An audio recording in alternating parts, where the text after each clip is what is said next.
Hello and welcome back to the Pap Laszlo Budapest Sport Arena here in Hungary for the big one. It's the final of the Women's EHF Final Four 2018. It's Chris O'Reilly here again to guide you through this final match, and it's a clash between Gyori Audi ETO KC and HC Vardar, a repeat of last year's final. Gyori, a quasi-home team from Hungary, with the vast majority of the crowd here at the Pap Laszlo Arena, and HC Vardar, the side from Skopje, who are in their last final for a while, definitely the last final for this group of players, as practically the entire squad move on at the end of the season. And this is our second game of the day, and I hope you enjoyed the first one, the bronze medal match between CSM Bucuresti and Rostov-Don, which ended up being a bit of a cracker. Huge lead early on for CSM. Rostov fought back well before the Romanians took the win at the end. But before we talk more about these two teams, let's have a look at the semi-final clashes again.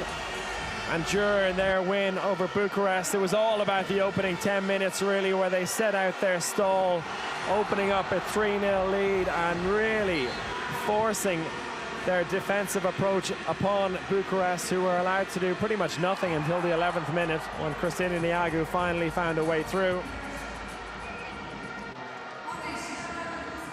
And although Gyori really dominated throughout, they didn't find themselves going too far ahead, and it was a pretty close first half throughout. Some moments of brilliance in the backcourt, particularly from Stina Oftedal and Nika Groth, who played mostly at right back.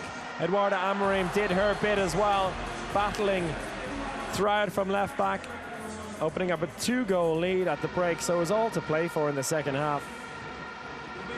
And in that second half, a bright start again for the Hungarian team. Anita Gerbitz with that beautiful spin past the keeper.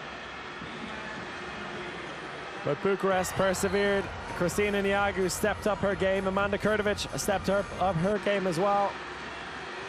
They found it difficult to get past Grimsbo at the best of times.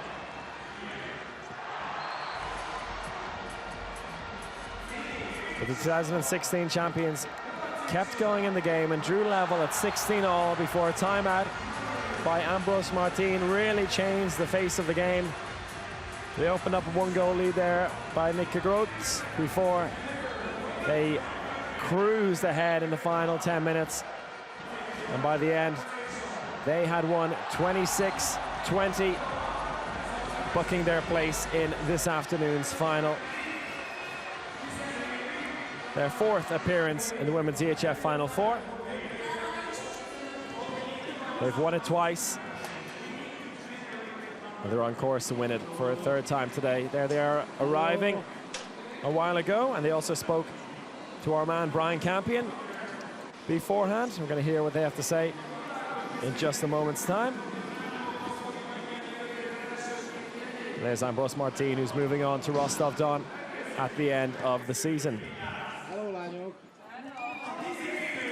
We saw him during the bronze medal game having a look over the shoulder as well, taking a look at his future team in action, but fully focused, I'm sure, on this final this afternoon. All smiles and kisses from the ladies. There's Anya Althaus facing her former side. She was so important for Vardar in last year's final, where they lost after extra time. Now she's hoping to be on the winning side against her former club.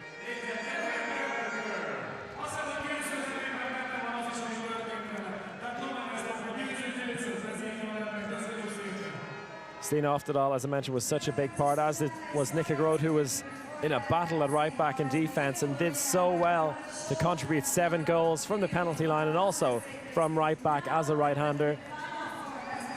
Basically out of necessity due to the injury to Nora Merck, who's in the squad again today, and she's there helping out the warm-up, but she will not be playing today. She's just about 3 months after her ACL surgery, so she's got about half a year to go until she's back into full action. But she's trying to help out in any way she can with the warm-up, with her motivation and with her experience. And there is the Vardar side. The last chance for them as a squad to pick up a gold They've been to every single one of these Final Fours, all 5 of them, their first 3 years. They lost the semi-final before winning the bronze medal. Last year, they reached the final before losing. Can they go one step further this time? Well, they took a step in the right direction yesterday in their match against Rostov. And similar to Gyori, they opened up an early lead thanks to some fantastic defending and even better goalkeeping by Amandine Lenoir, as well as some simple and extremely effective attacking by Lekic, Penisic and Barbara Lazovic. And they were in command throughout the first half, never really looking in too much danger before the likes of Katarina Bulatovic came into the fray and provided a bit of a different threat.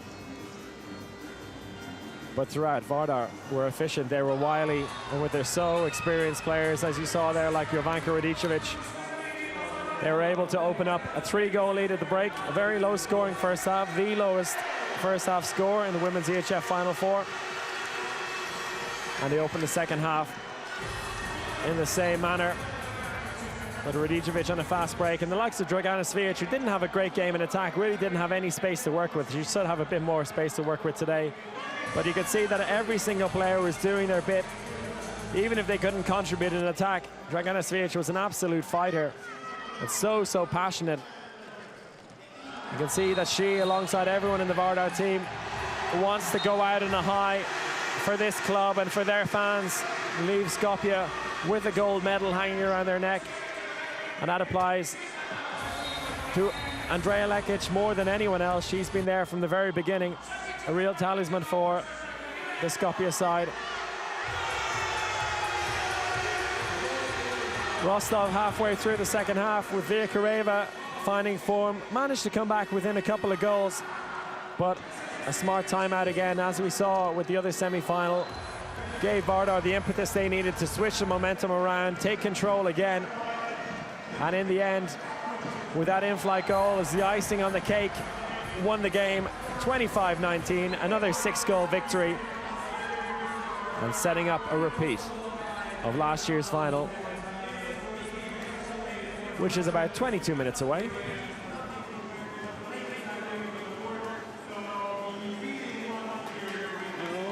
There's Vardar. Again, all smiles. Dragana Svijic looking as focused as ever. They've done all they can at this stage. They've gone all the way to the final. And now both sides just 60 minutes away from glory here.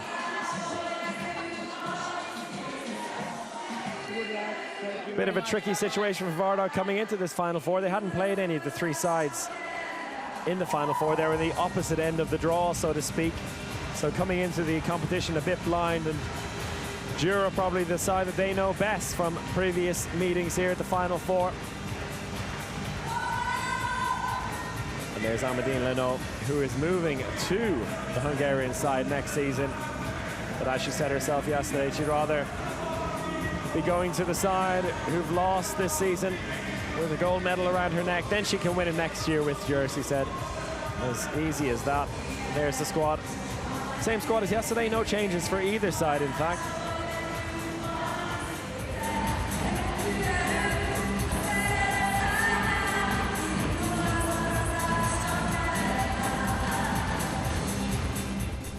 I'm joined here by Stina Oftedal ahead of Gyori's gold medal match against Vardar. First of all, congratulations. How did you spend the last 24 hours since the semi-final?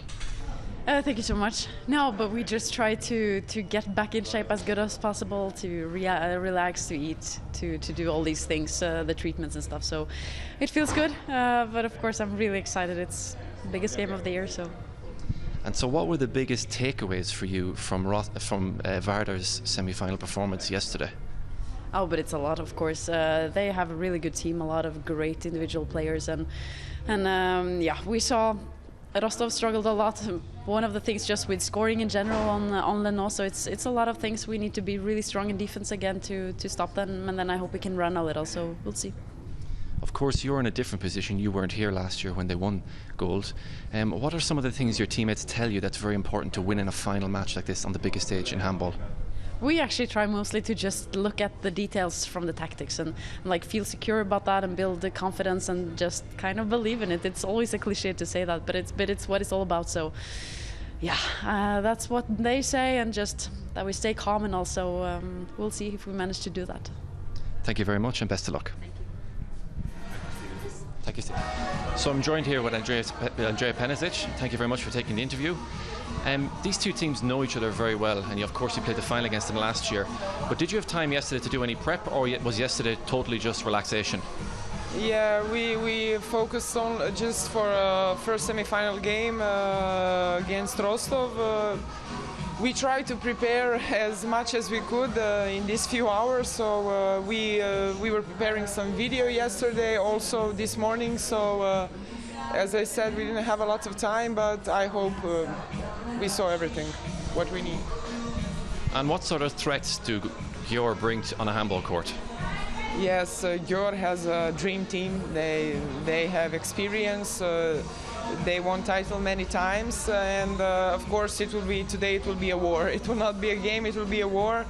I know that we are all exhausted, but we of course saved some energy for this final game. And of course you played here last year in the final as well, but what's the biggest difference in the squad this year in comparison to last year's final? Yeah, we are maybe more experienced, you know. For last year we played the first final game, so we are experienced for this, and we just have to be calm, you know, play with our heart and with our brain, and I think everything will be okay.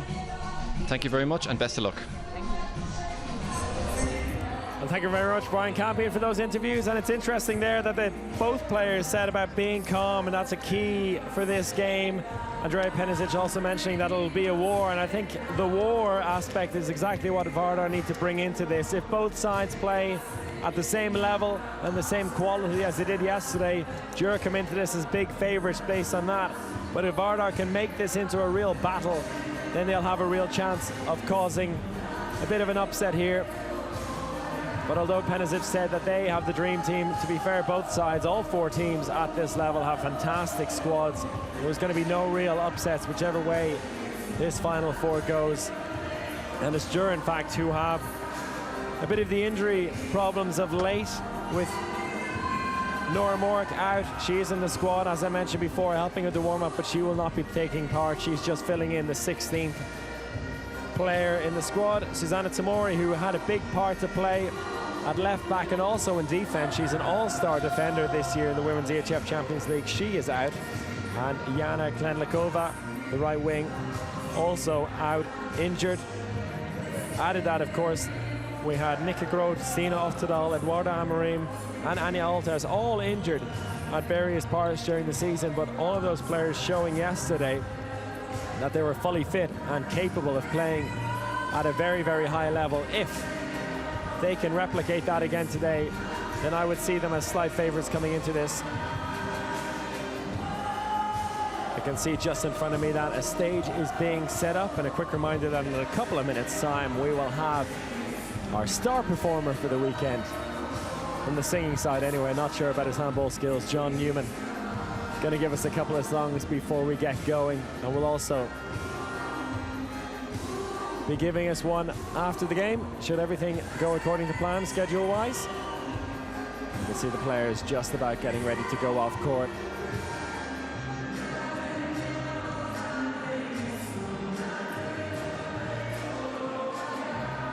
Last season, when these sides met in the final, it was 31-30 to Gyori after extra time.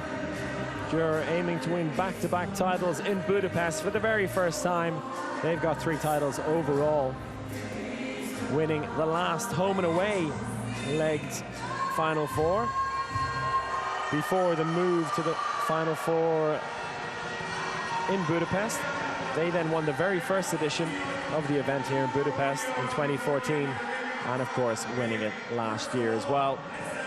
Whereas Vardar being a part of every single event, yet to do better than the silver medal.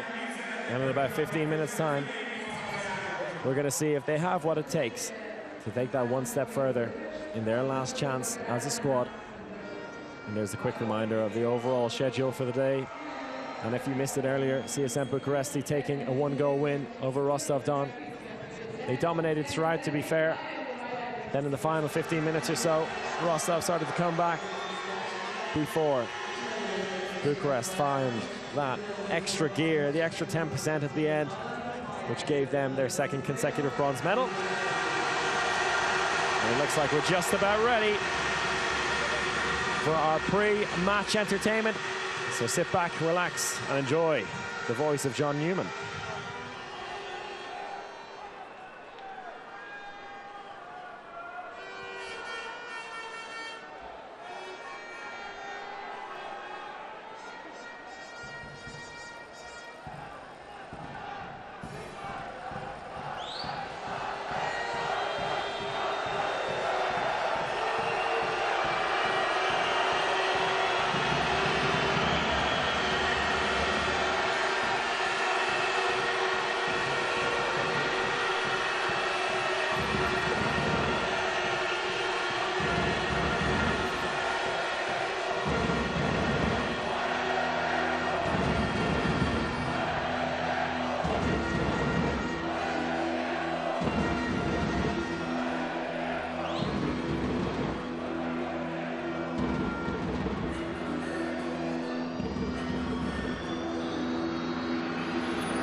Good man, John Newman.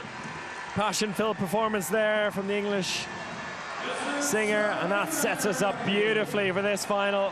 A performance full of passion. And now we're going to see 32 players full of passion and desire, battling, scrapping, do whatever, anything and everything they need to do to lift the Women's EHF Champions League trophy at the end of 60 minutes of handball, maybe even more. If the scores are level at the end of 60 minutes, we will go to extra time, 2 by 5 minutes, and then penalty shootout.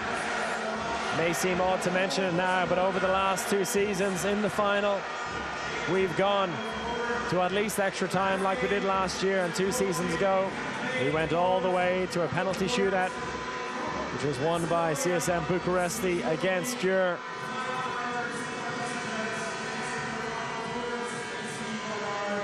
We're just over 5 minutes away from throw-off here at the Pap Laszlo Sport Arena in Budapest.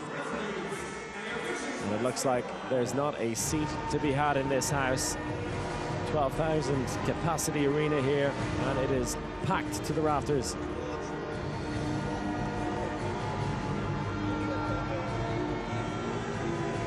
And we're just about to introduce our teams. And first of all, the referees, of course, before we get going. These sides have met 5 times in EHF Champions League history. 1 victory and 1 draw for HC Vardar. That came in the 2015 quarter-final, which was the only season where Gyori missed out on this highlight event. The other 3 matches were all victories for Gyori, including last year's 31-30 win after extra time. And it's a good chance for me to remind you once again to take a look at our social media channels as well and follow our merry trio running around the arena. Brian Campion at EHFCL on Twitter, Berenice at EHFCL on Instagram, and Marcio doing the business on Snapchat. You can find him at EHF_live. They've done a fantastic job so far this weekend, and we can expect more of the same, maybe even saving their best for last in this final. And here we can see, or you can almost see them in the dark anyway, our goalkeepers, or our referees, sorry, for the day. The keepers of the peace. The peacekeepers in this match. Our referee pair from France, the Bonaventura sisters, Charlotte and Julie.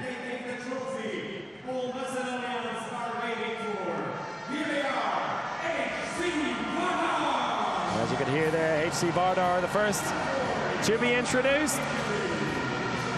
Last year's beaten finalists, led out by their captain, Jovanka Radicevic. There's Klikovac, the defensive specialist. Kuznetsova, the left wing, who defeated her sister, Via Kareva, yesterday in the semi-final. Andrea Penisic coming on now as a key player, scoring very important goals at key times and simple setups from Lekic. Penisic put them away. She's their most dangerous player in the backcourt. There's Ina Suslina, the second choice goalkeeper, who came on and saved 2 penalties out of 3. Kirmrova, who played a fair bit in the semi-final. And Dragana Svijic receives a special welcome as she takes to the court. A bit of a rivalry with these Gyori fans with her time in Budućnost and their fierce rivalry over the years. And she's moving on to Bucharest at the end of the season, as is Lekic. Most of these players, well, pretty much all of the players, I believe, are moving on at the end of the season, as Vardar restructure their club completely and focus more on youth, trying to develop a Macedonian national side. They're struggling in terms of national team handball in recent years, and as they're going to be hosting EHF Euro events in the future, they're changing the focus. And now here we are, our defending, reigning and three-time champions, Gyori Audi ETO KC, Anna Mette Hansen there, Nora Moore hobbling onto court. She will not be playing. She's still taking her time with that knee. Anita Gervitz, the birthday girl, 35 today, would you believe it? Still on top form, playing in the left wing these days. Eduarda Amorim, the Brazilian international, and a fantastic game yesterday at left back. Anja Althaus, the former Vardar player, decided to retire this time last year after losing to Györ in the final. And then Györ came in with an offer for her, and 2 weeks later she'd changed her mind on retirement.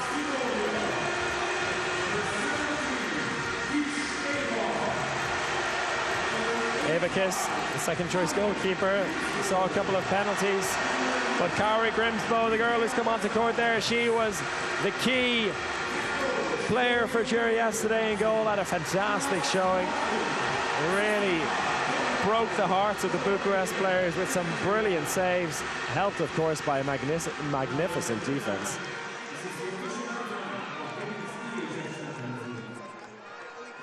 So all 32 players have been introduced alongside our referees from France. And after the EHF anthem, we are ready to rumble. There's Stina Oftedal, a key player yesterday in the centre-back position and attack. Excellent play. So agile, so good. With her two-step movement, doesn't need much time in the ball to make a big difference. And as she said to Brian in the pre-match interview, for her it's a bit of a new experience, at least in club handball. She's been there and done that with Norway, but the focus is on calm for Győr. That is one of the overwhelming things you notice about this Győr side, particularly with Ambros Martin. So calm in his approach, so meticulous in his approach as well in defense, and he's done excellent work over this season to deal with the plethora of injuries they've had. He's had to change up the team about 6 or 7 times, he said. And he said, we are survivors. They survived and they've thrived all the way to this final. And now they're just 60 minutes away from becoming the first side to successfully defend their title here in Budapest. As for Vardar, they too have had an impressive season.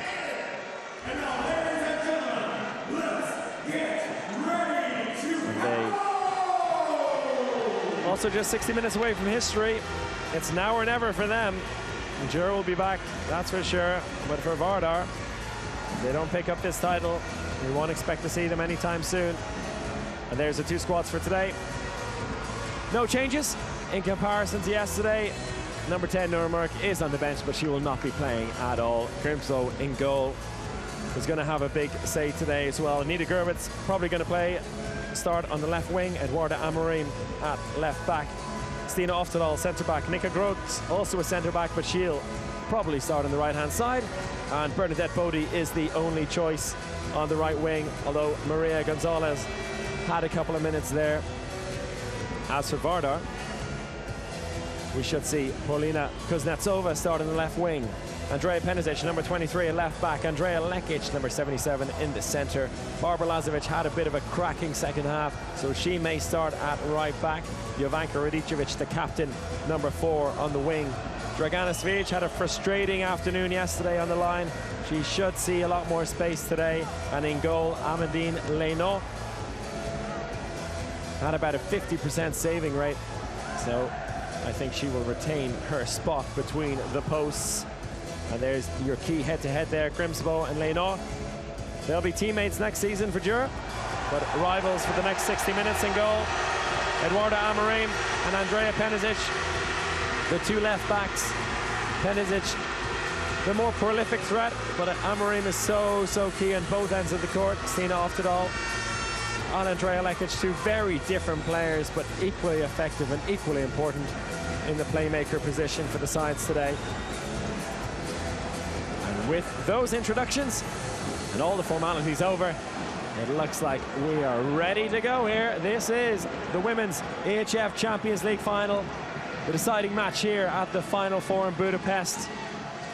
And there again, our referee Charlotta and Yuli Bonaventura from France.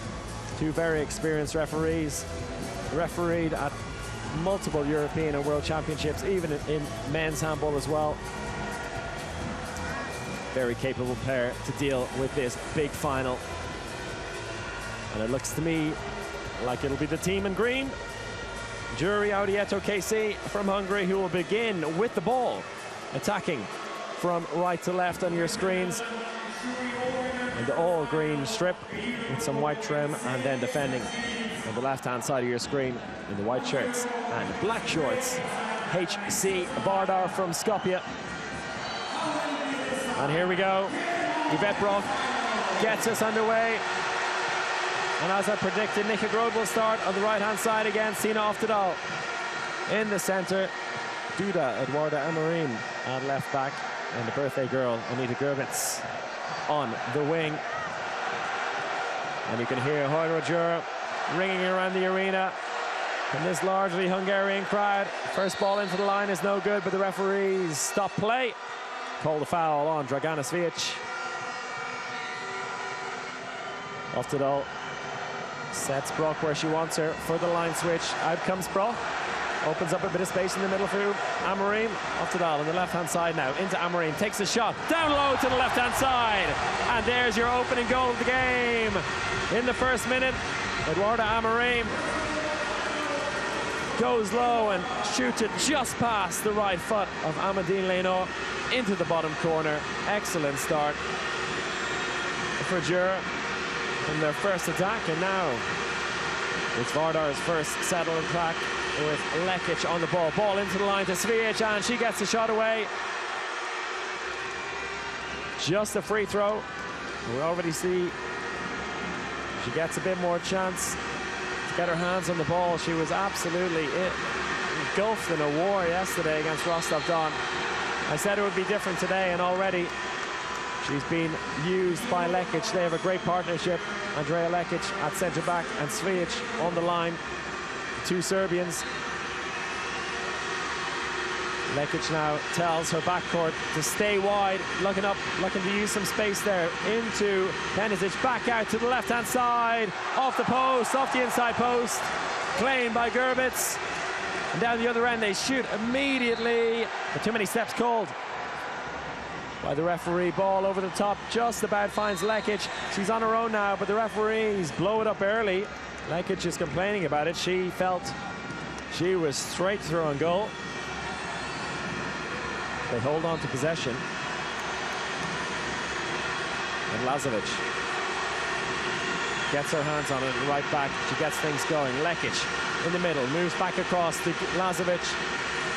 Goes all the way across to the left-hand side. Penisic now claims it. Lazovic finds herself on the wrong side.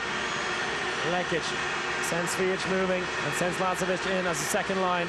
Lekic now looks to go low, plays the ball inside, but it's intercepted by Brock. Good defending again by Győr.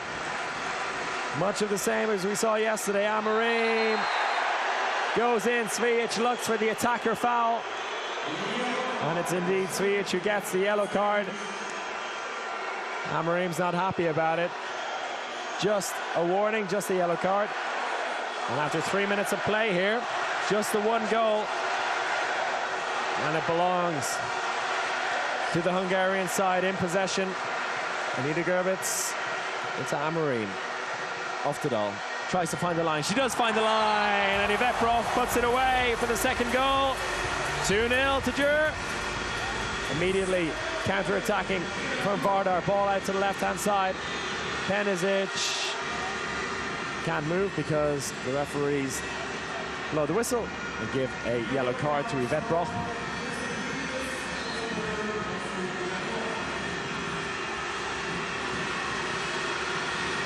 Lekic brings Svijic into play, comes on the wraparound, second line in on from the wing, could have played the pass, gives it to Penisic instead, who goes down.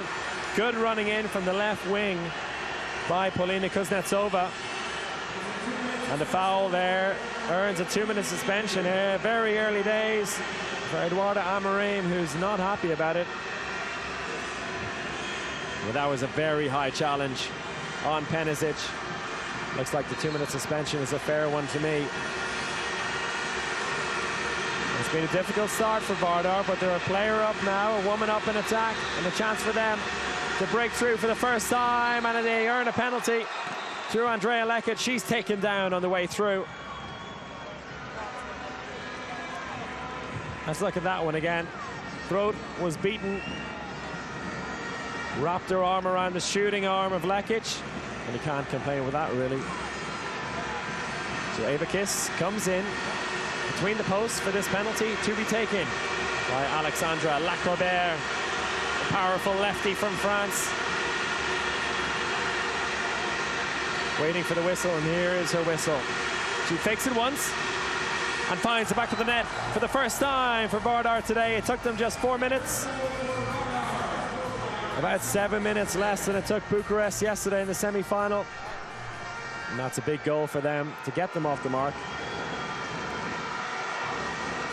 You can see the light on the bench there, and it's 2-1 with Amarim off for 2 minutes. Anna Mette Hansen comes in at left back. Ball into Throat. Anna Mette Hansen goes across to the right-hand side. Stina Oftedal. Oftedal goes down. Nobody at home for the moment for Gyori as they play 6-on-6 in attack. They can't afford to give this ball away cheaply.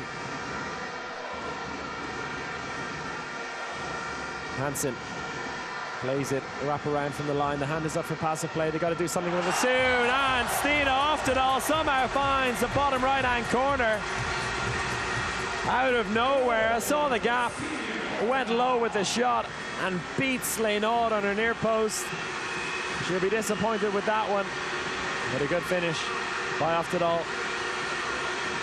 Lekic now has a look around, tries to find the line, does find the line. Good defending though. Good defending by Brock and Groot. The Dutch international pair there in the center of the defense, while Amarim is out for her 2-minute suspension. 27 seconds left on that suspension. Lekic has a look around, should get rid of the ball. She does get rid of the ball, and it's off the crossbar by Svijic. Big let off for Gyori. Nice ball inside by Andrea Lekic, but Svijic can't put it away. There it is again.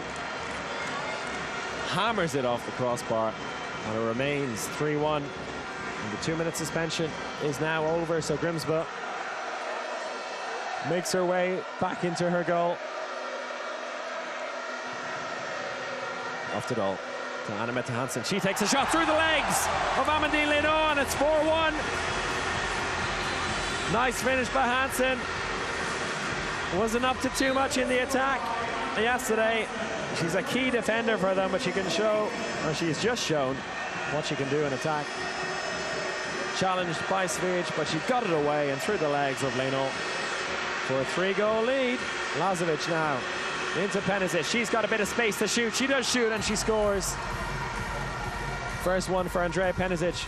Oftedal comes back immediately. Relentless counter-attacking here by Gyori. And Lekic holds up both. Almost 7 minutes played here. Gyori with the brighter of the starts and a 2-goal lead. But Vardar will be happy now. They've got off the mark a couple of times. That shot by Hansen, nowhere near her first one. Barbara Lazovic cuts across, plays it off to Penisic. She gets some space, has to take the shot, plays it into the line. And Yvette Brock, I think, got away with that one. She was dragging out of Penisic after she'd beaten her. I think if she tried to take the shot rather than play it into Svijic, it could have been a 2-minute suspension. Radicevic was about to come in as a second line, but she's held up, stays out wide instead. Lazovic runs into trouble, and an attacker foul given by the referees. Ball out to the left-hand side. Hansen, she's held up by Svijic illegally. Looks like just a free throw though. Svijic held on.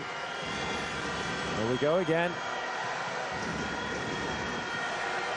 Stina Oftedal sets her team in play, and as you can see on your screen, Ambrose Martin, urging calm. Calm is the key word for both of these sides coming into the game. Ball out to the right wing to Bodie, and it's saved by Leno. That's an important stop for her. She hadn't done anything yet in this game after a huge performance yesterday. Let a couple of goals slip through her legs and just past her legs on the near post early on. So that save, an important one for her confidence against her future employers. Lazovic inside to Lekic. She drifts out to the right. Back to Lazovic as Lekic goes in as a second line. Space for Penisic, held up by Brock. Good secondary defending by Gyori. Once one player loses their woman, another one comes back in and helps them out. Lazovic cuts inside to Lekic. She goes low and it's in. Oh, Grimsmo knew where it was going, but she couldn't stop it going into the back of the net. 4-3 down the other end. Ball into the line, and Brock just can't get a grip on it. What a shot there by Lekic, full of power. And as I said, Grimsmo knew where it was going, but she couldn't do much about it. Rocketed off her foot and into the roof of the net. So Vardar really settling into this one now. Leno has got her save. A couple of goals have gone in, and as we approach the 10-minute mark, it's 4-3, and another save there for Leno. This time the shot from Oftedal, right down the middle. Lacrobert now drifts inside, plays it off to Penisic, space to shoot, and shoots wide to the left. Full of power, but wide. Grimsmo gets us going again. Played out to the right-hand side to Crode. Space on the wing, but Bodie doesn't fancy it. She recycles it. Space on the left-hand side. Nice pass, but it's a foul, an attacking foul called by the referees. Amarim going in with her shoulder. And it's hard to know whether that smile on her face means that she's accepted her fate there, or she can't believe the referee's decision. Either way, it's 4-3 still. And I can see Anya Althaus getting ready to come on to face her former club. She played in this final last year, but she was playing in her Vardar shirt. Had a brilliant game as well. Ball into Svijic. She tries to break free, does eventually break free, but too many steps. Oftedal just about did enough. But a clear difference in comparison to yesterday's game against Rostov, as Svijic is getting her hand on the ball and getting a chance to influence this game in attack. Lacrobert now goes inside, plays it into Lekic. Lekic plays it straight into the hands of Nika Groth. And Nika Groth takes her time, and she scores for a 5-3 lead. Nice steal, jumped out of the 6-meter line to intercept the ball, and that's her first of the game. Had a brilliant game in defense yesterday, and showing her vision there to jump out ahead of Penisic to restore the 2-goal lead after 11 minutes here in the final of the women's EHF Final Four. Lacrobert lays it into Penisic. She goes into contact. She's not happy with the contact on the face. She's complaining to the referees while play goes on. The ball goes out of play into the hands of Gyori, and ball out to the left wing to Gerbitz. Oh, she fires wide. So much space for Anita Gerbitz, the birthday girl. The fans can't quite believe it. All the time in the world. And shoots it off the post and wide. So a let off there for Vardar. The line switch with Svijic. She comes out. Lekic on the ball, goes down the right-hand side. Ball out to the wing to Radicevic. Wide to the left. Not a lot of room for her to play with there. Doesn't need a lot of room either, but that one, not even sure it did make any contact with the post, just fired it wide. Yeah, straight past the post. A couple of big misses there in the last minute or so. And Anya Althaus there, coming in on the line instead of Yvette Brock. As I mentioned before, huge game in this final last year. Let's see what she can do this time. She comes around in the line switch, sets up camp on the left-hand side. Ball out there, the space for Anya Althaus. Oh, off the post. Rebound taken by Vardar. Penisic plays it into Lekic. Lekic injects a bit of pace. She shoots alone, and she scores alone. 5-4. 2 out of 2 for Lekic. A nice individual effort there, and that shot by Amarim was ill planned, ill thought. He gets away with it, seeing as it was a block and a corner throw. So Gyori hold on to possession. Krod now in the middle, off to Dahl on the right-hand side. Krod on the ball, she takes a shot and she finds the bottom left-hand corner past Leno. 2-goal lead restored. 2 out of 2 for the Dutch international. And a nice 1-2 there with Amarim.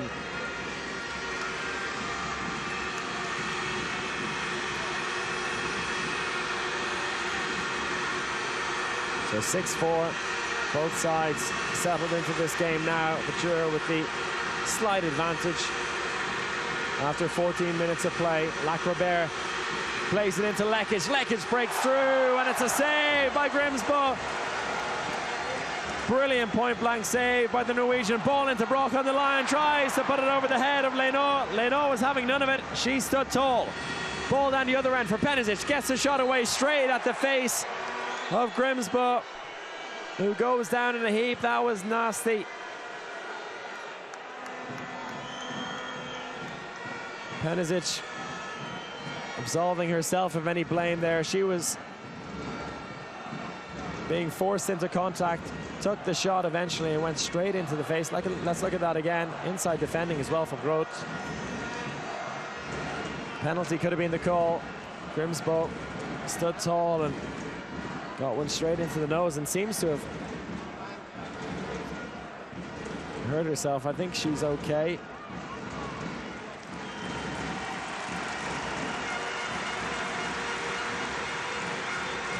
It's impossible to imagine taking a ball like that to the face. Like the power and the speed that's coming in from Penisic. There's such a shot on her. Grimsbo's up.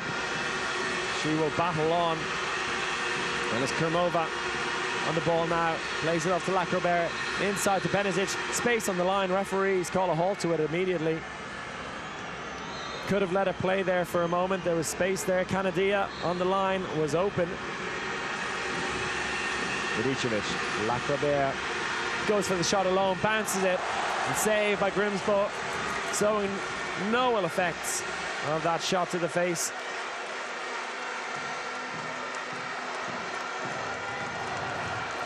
Let's look at that again. Lacrobert blocked on the way through as well. Good defending by Amarim. Got out in the nick of time. And it looks like Maria Gonzalez, the Spanish right back, is going to see some action soon for Gyori.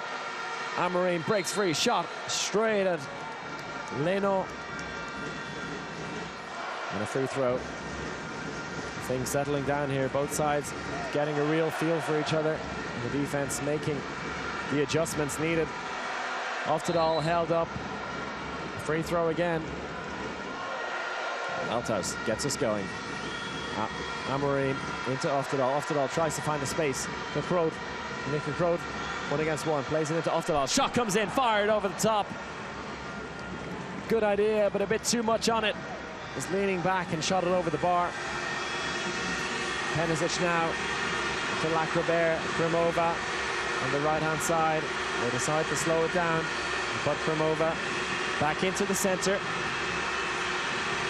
So Lekic is off. Svijic is off. Plenty of rotation early doors here from Vardar. It's not a bad idea. They'll need to rotate and use all of the power they have on the bench. Ball inside. Space on the line there for Canadia, but she's held up, keeps going. Referees call it a foul, and we go again. Krimova.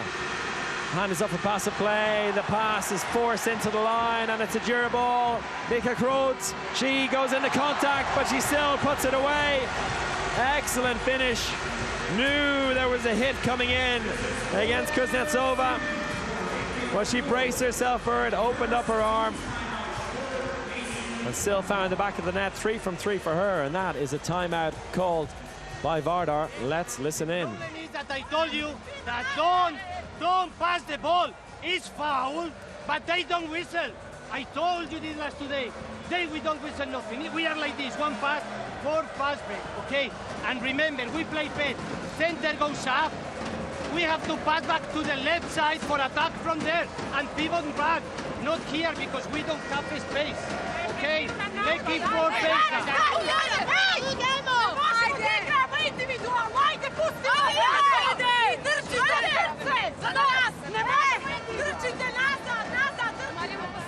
When they go to the middle, or even when they put from here to the middle, and Chavda is working a lot because they have to go with dribbling or with movement and then just need the pivot, okay? Ready for that. We need just a bit more calm when we have the ball. Yeah. We are so speedy. Yes. Move the ball, yeah. And yes. And listen, if they do foul, if we got the foul, don't start in dribbling. Start in movement and do some other combination. Go. We'll see if Vardar take on the advice from Roberto Garcia Parondo, the man who'll take over the men's Vardar team next season. They find themselves 3 goals down. Biggest lead of the game so far. We've seen it a couple of times, this 3-goal advantage. They fought back once. They'll need to reply with a goal here soon. Can't afford to go too far behind in this first half. Krumova into Lacrobert.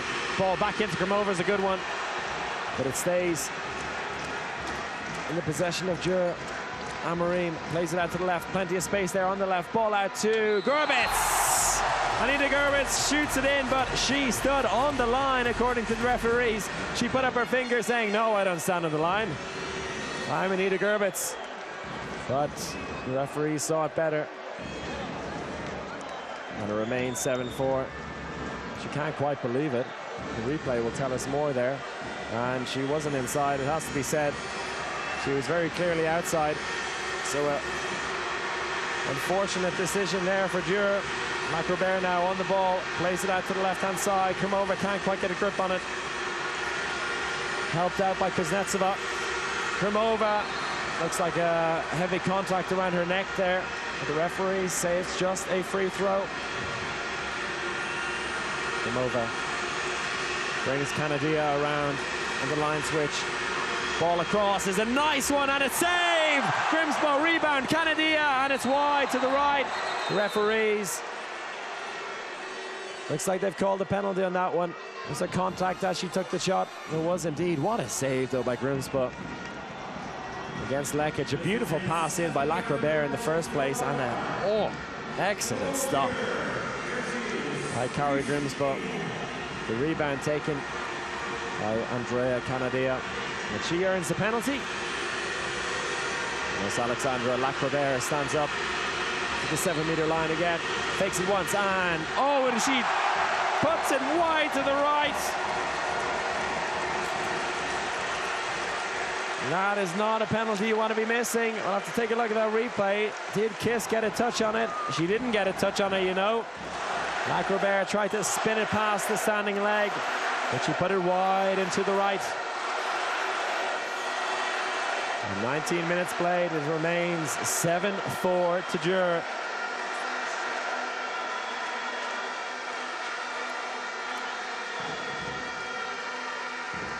Quote held up as Gurbitz goes in as a second line player. Good defending there by Klikovac. Maria Gonzalez now playing at right back, so they have a left-hander in that position. The shot from Amorim straight into the hands of Leno. Fast break opportunity here. Zara Ristovska drips it over the keeper. Nice finish by Ristovska. Her first of the game, and the gap is down to 2 goals.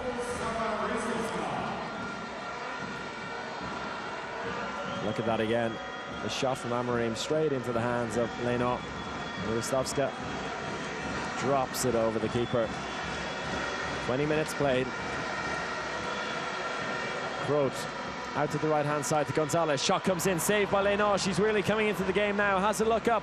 Fast break opportunity, perhaps on the right-hand side if they can move it. Klikovac decides to play it back into the center. The Lacrobert takes a shot, and that's blocked down. Corner throw.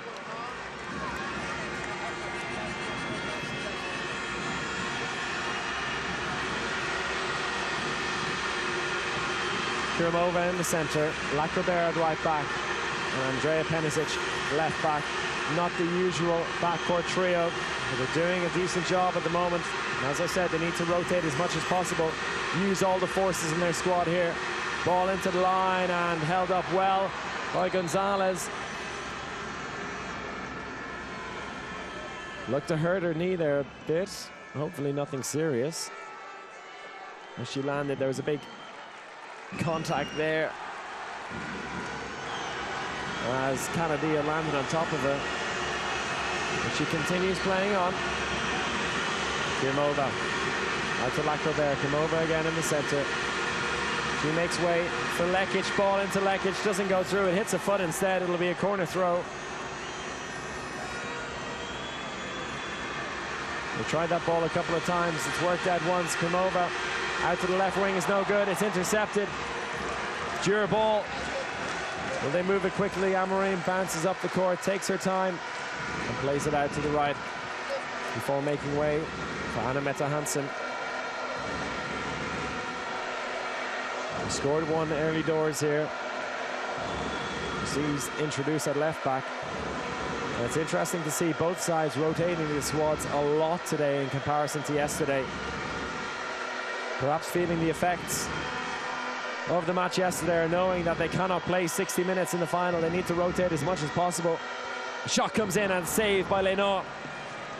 As I said before, really coming into the game now, showing the form that we saw in the semi-final. And Vardar now taking their time. They're in no rush. They allow Svijic to settle in on the line. And it's Barbara Lazovic back in at right back. Penisic back in at the moment in the center before she'll move out to the left-hand side after this line switch.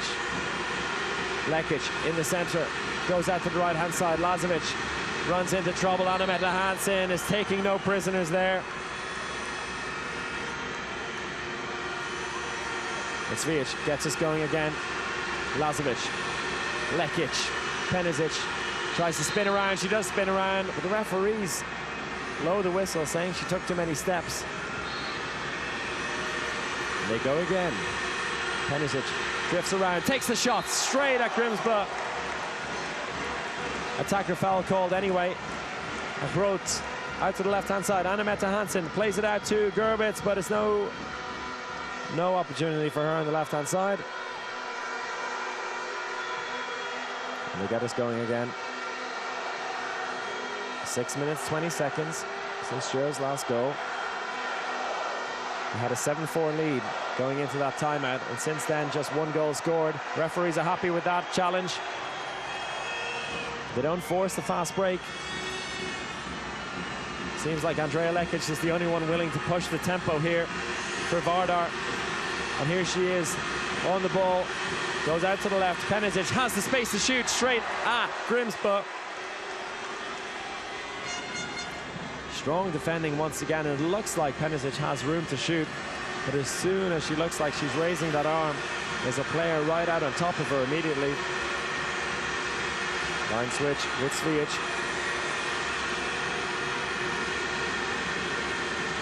Penisic to Lekic. Hand is up for pass to play. She takes about 4 steps there, and she shoots it in the back of the net. Gets away with that one. 1 or 2 too many steps. The referees didn't notice, and it's 7-6.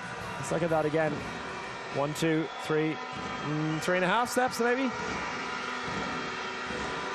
I think it's 4.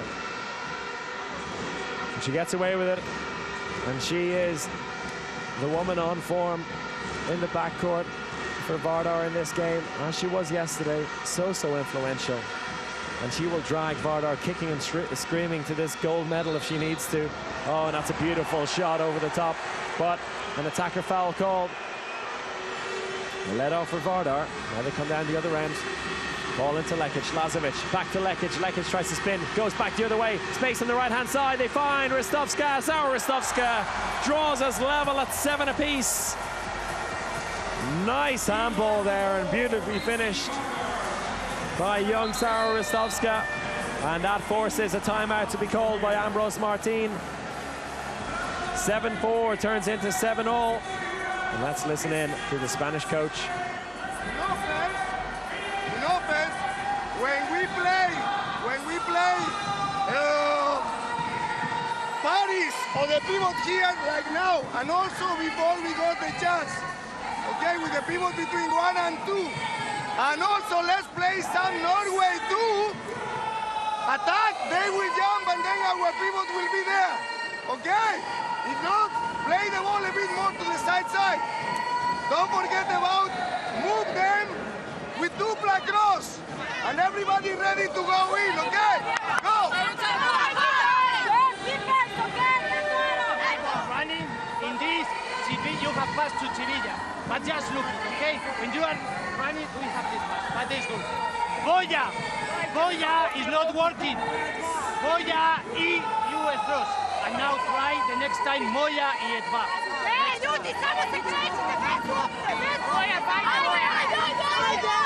Close. Gets us back underway here.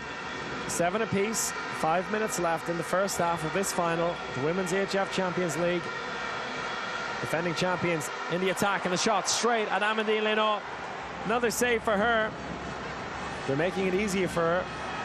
The shots aren't finding the corners. And Lekic now, and she's held up by Maria Gonzalez. Pleads her innocence. And Lekic looks like she's been in the wars already, but she will continue fighting for the remaining 35 minutes or more. They need to. Almost 9 minutes now without a goal for Gyori. And a chance for Vardar to take the lead. Ball out to the left-hand side, dropped over the keeper, and it's 8-7 to Vardar. Paulina Kuznetsova puts it away after beautiful play again, finding the wing. 2 attacks like that in a row, one on the right, one on the left. Excellent attacking handball, much more patient as well from Vardar, not forcing the shot, moving and moving and moving it until it finds the wing. Perhaps the key to unlocking this fierce and well-organized Gyori defense is working so far. Now it's up to the Hungarian side to fight back. The shot there goes wide to the left by Groth. Not having much joy in this final so far since that timeout. Had a great start to the game. Since that timeout, they were 7-4 down, and just a change in approach in attack and defense, and it's working out for Vardar. Ball out to Lekic on the right-hand side. She fancies going 1-against-1, plays it to Rostovska. She tries to find the line. She does find the line. What a pass off the post by Smijic. Fast break opportunity now for Gyori. Goes alone. Saved by Amandine Leno. Referees blow the whistle, and that's a 2-minute suspension for Andrea Lekic. She can't quite believe it.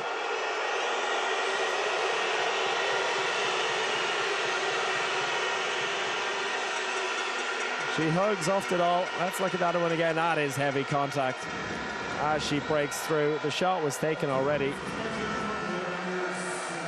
Lekic accepts her punishment, a 2-minute suspension, her first of the game. And a golden opportunity now for Gyori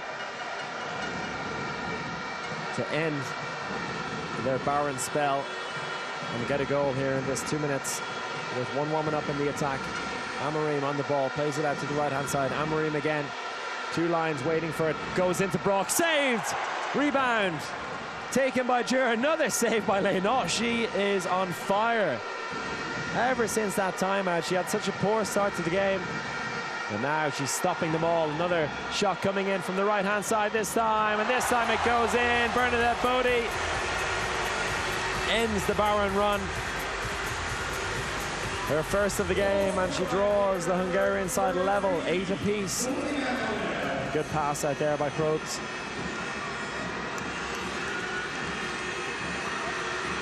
Still a minute and 5 seconds left in this 2-minute suspension. Leno has been taken off for the attack. Already Nora Mork on the bench, has her hands up, looking for passive play from the referees. Grimova now on the ball. drifts inside, plays it off to Penisic. Penisic tries to break free, gets the pass off eventually to Lazovic. But they're killing time here. They're doing well in the attack. The hand is up for passive play, and the shot comes through, but there's a foul first. Svic gets us going again. Penisic comes inside. She has space to shoot. She does shoot, and she scores. Way too easy for Andrea Penisic to find the space inside there. Oftedal plays it out to the left. Amorim shoots. Saved by Leno. And it's inside defending. And a penalty. Leno's save is for nothing.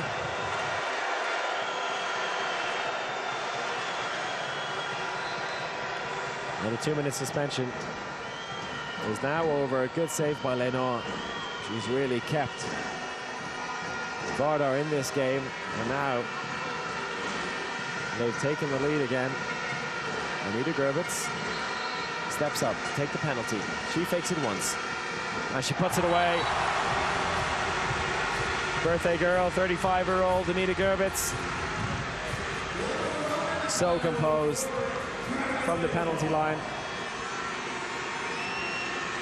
And she just sneaks that one past the torso of Leno. Lazovic now comes inside, plays it to Lekic. Back to Lekic. It's a bit tight there in the inside, not really using the width, and that is a heavy challenge. And a 2-minute suspension for Anita Grubitz. He was complaining, but there was a heavy fall.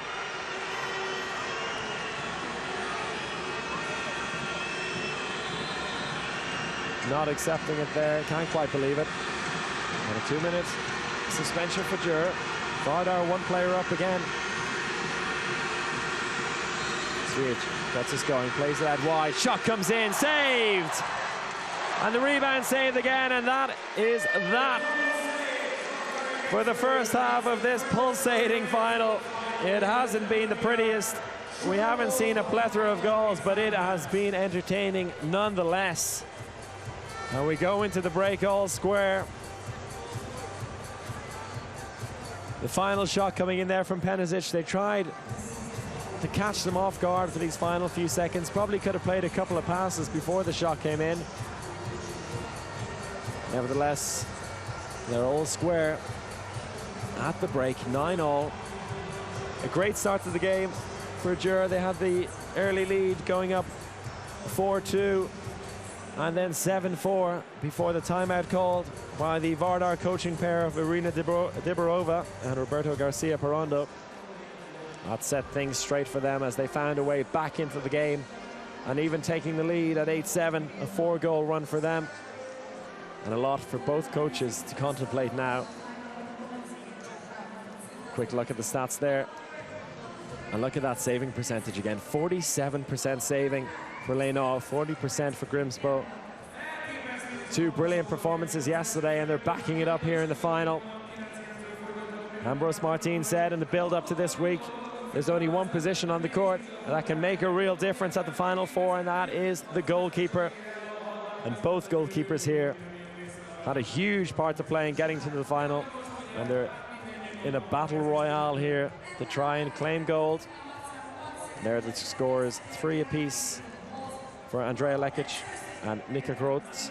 Andrea Penisic and Ristovska popping up with 2 each for Vardar as well. And besides that, 1 goal apiece for the rest of the Gyori players. Only Nika Groth scoring more than 1 so far.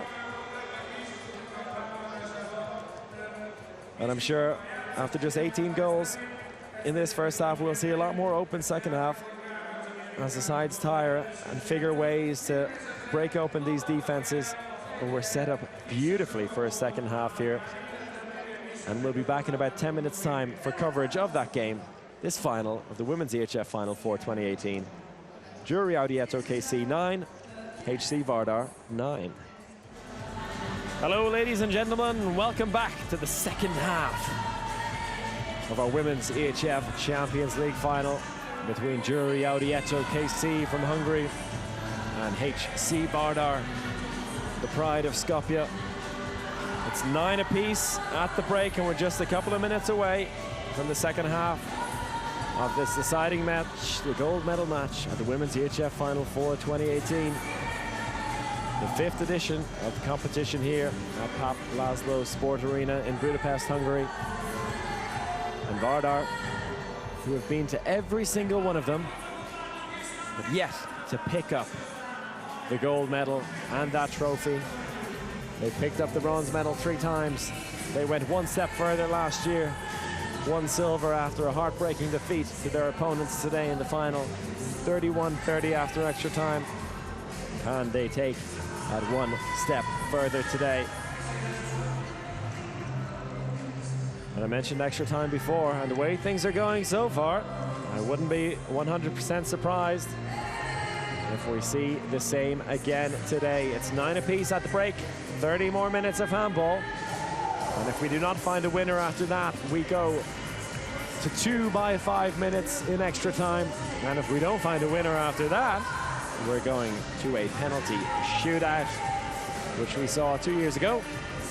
CSM Bucuresti won a penalty shootout against Gyori. So Gyori have been in the last 3 finals, including this one. They lost it 2 years ago. They won a year later. And here they are in the final this time around. 9 apiece. They opened up the game the brighter. They started nicely.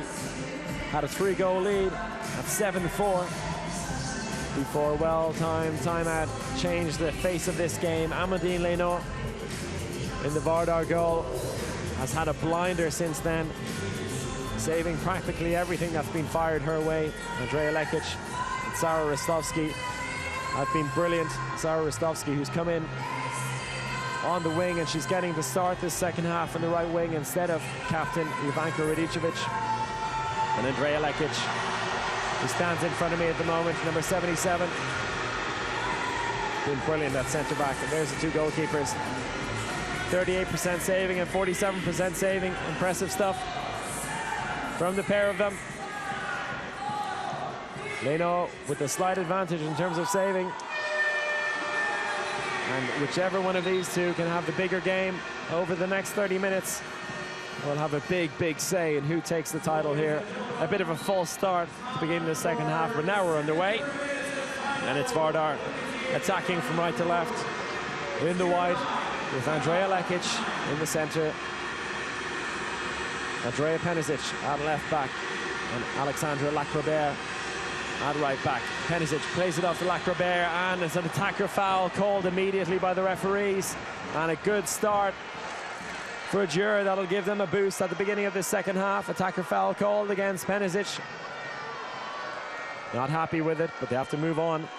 And a bit of a waste for them, considering they were a player up, a woman up in attack, due to the 2-minute suspension given to Anita Gerbitz just before the halftime break. There's still 1 minute and 10 seconds left on that penalty. Stina Oftedal plays it off to Groth. Duda Amarim tries to find the line. There she goes again, finds the line this time, but Brock was on the way down. He's calling for a push. The referees agree, but just give a free throw. A scrappy start to this second half. First minute, no goal yet. And Gyori still in attack. Oftedal on the ball, plays it back to Amarim. The hand is up for passive play. They're going to have to do something with it soon. Nika Road runs into trouble. Svijic clears up in defense. 27 seconds left on the penalty. They've killed it very well. Ball into Amarim. She has space to shoot. Save by Leno. Off the post. Penisic picks it up. 17 seconds left on that 2-minute suspension. They'll want to do something with the next 10 seconds here. Use that 1-1 advantage. Penisic in the middle. She'll play it off to Lekic on the left-hand side. Ball out to the left wing, dropped over the head of the keeper. That's her first goal of the second half, and it's Polina Kuznetsova with her second of the game. 10-9 to Vardar. They worked that very well, waiting till the very end of that 2-minute suspension. Working the space out on the left-hand side, and Kuznetsova delivers. Oftedal in the center. Groth waiting out on the left or the right-hand side. It's Amarim on the left. Amarim on the ball now.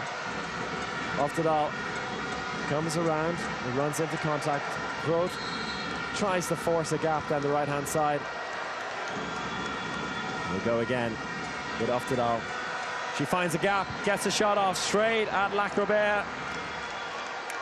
Good defending again by Vardar. Groth into Amorim, into Oftedal. Oftedal tries to break through, no attacker foul. Shot on the left-hand side, saved by Lenore. Looks like it came off her head. The shot by Gerbitz, who goes back to check with Lenore, make sure everything's okay and it's fine. Looks like it grazed off the top of her head. Let's look at that again. Exactly, came off her forehead. They all count. Another save for Lenore. She's happy. And with almost 3 minutes played, it's 10-9. Vardar in possession now. We've had much of the same as we did in the first half. Slow build-up play. No rushing, trying to find a way through. A fierce defense on either side. Good defending again there by Yvette Broch. Andrea Lekic knew she should have released it earlier. Let's see what she can do this time. Tries to send Penisic free. Penisic now on the ball, plays it out to Lacrobert. She sets up for the shot, but gives it back to Penisic. She's free, fires it into the top left-hand corner, but the referees blow the whistle. No goal. I'll have to look at that again to see why they blew it, because Penisic was through on goal. And Lekic now on the ball, into the line to Svijic, and she finds the back of the net. It's 11-9. Dragana Svijic finally finds the back of the net after her third attempt. Was unfortunate in the first half, hit the post a couple of times. This time, she finds a way past Grimsbo and in to give Vardar a 2-goal lead for the first time. It's 2-0 in the second half. Nika Groth plays it into Oftedal. She checks back to the right-hand side, tries to go 1-against-1 against Svijic. The space on the right-hand side, the referee allowed play to go on. Paulina Kuznetsova was on the ground after she appeared to be pushed over or tripped. The referees allowed play to go on. There was plenty of space out on the right-hand side. The shot came in, but Lenore once again equal to it. Almost 5 minutes played in this second half. Still no goal for Győr. And it's a 2-goal lead for the ladies in white from Skopje. Lekic runs into traffic there as Lacrobert is hauled down.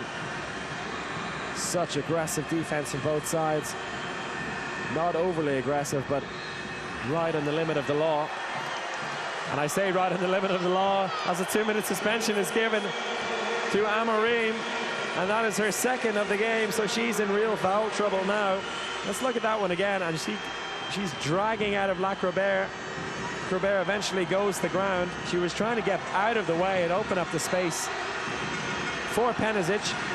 Amorim was having none of it, and she serves 2 minutes on the bench for her worries and for her troubles. Shot comes in and fired over the top by Penisic. That was rushed and totally unnecessary considering they're warming up an attack. A bit of a let-off there for Győr, and a chance for them now to kill the penalty. They take Grimsbo out for a moment. Anna Mette Hansen comes in, 6-on-6 in attack. Hansen in the right back position. Groth back into the line, and Brock is held up by Svijic. Good defending again by Svijic. Oftedal in the center, plays it to Hansen. Groth coming into the middle now, back to Hansen. Hansen back across. She doesn't want to do much from the right back position. He's very capable from the right back position as well. She's shown that already this season, and not willing to try and penetrate just yet. Ball out to her this time. What can she do? She tries to find Bernadette Bodie, but held up. The hand is now up for passive play. Looks like there's 4 passes left in this attack, and that's a save by Leno. Breakthrough by Oftedal, but she couldn't find a pass. Away past Leno, another save for her. Still no goal in this second half. And 33 seconds left on this 2-minute suspension. Lekic has a look around, takes the pass into the line, goes out to the right side. Lacrobert, Lekic now, drifts across to the right again. Space on the right-hand side, shot comes in, no it doesn't, ball back outside. 12 seconds left on the penalty. The space for Svijic, not anymore. Ball into Lekic, wide to the left-hand side, but the key referee gives a penalty. Thought for a second the keeper got a touch on it, but it was just wide. And there's Nikki Rhodes, who shoved Lekic on the way through. She was too late to that one. And a clear penalty. And a golden opportunity for Alexandra Lacrobert to make it a 3-goal lead, and she puts it over the top. Oh, the grimace on her face says it all. There's a bit of a smile sneaking in there. And that was always going wide and over, just past the top corner of the goal. Frustrated with that one. But she'll have her chance to make up for it. So 2-minute suspension goes by without any goal. Hansen breaks through and she scores. Anna Meta Hansen cuts the deficit to 1. First goal of the second half for Gyori, second goal of the game for her. Good composed play, saw the gap, waited for the contact, took the shot past Leno. And after 8 minutes of this second half, they finally find a way through. And it's back to being a 1-goal game. Kuznetsova goes in from the left wing as a second line. Lacrobert takes a shot and it goes in. Referees are happy with it. Lacrobert makes up for her penalty miss immediately. 2-goal lead again. Down the other end comes Gyori, ball back inside to Oftedal. Oftedal tries to find a way through. She does find a way through, but the referee said she landed inside before she took the shot. And give the free throw. Oftedal not arguing with it, getting on with the game.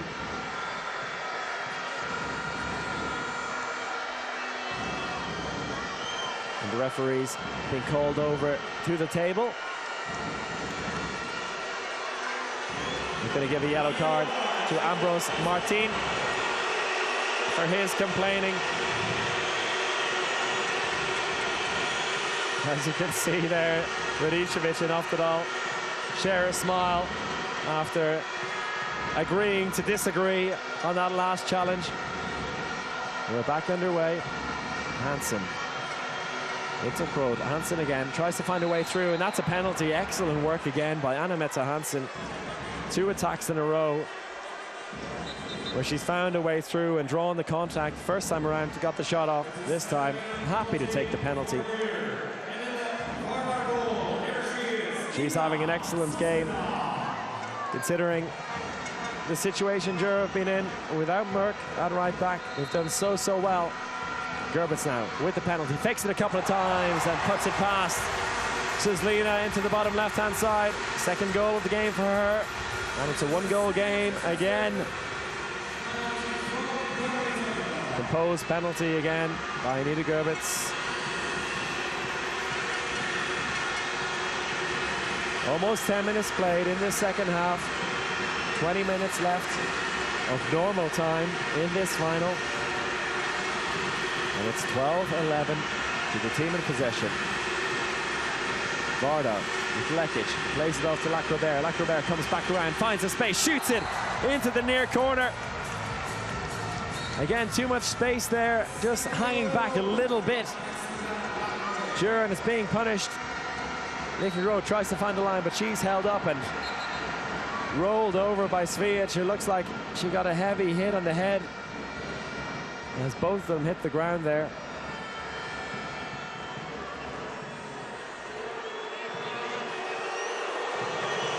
It's a stinger Svijic, and boos ring around this Pap Laszlo Sport Arena. Oh, you can see it there. Looks like her elbow, Groth's elbow lands on Svijic's head. And she's up and she's playing on. Groth into Oftedal to Anna-Mette Hansen. Hansen back to Groth. Long ball out to the right-hand side. Bodie recycles it. The referees call a halt to play and give a 2-minute suspension to Dragana Svijic for what appears to be simulation. Let's look at it again. Yeah, she was trying to draw the foul and the referees weren't happy about it and give her a 2-minute suspension for what is effectively diving in defense. You don't see that one very often.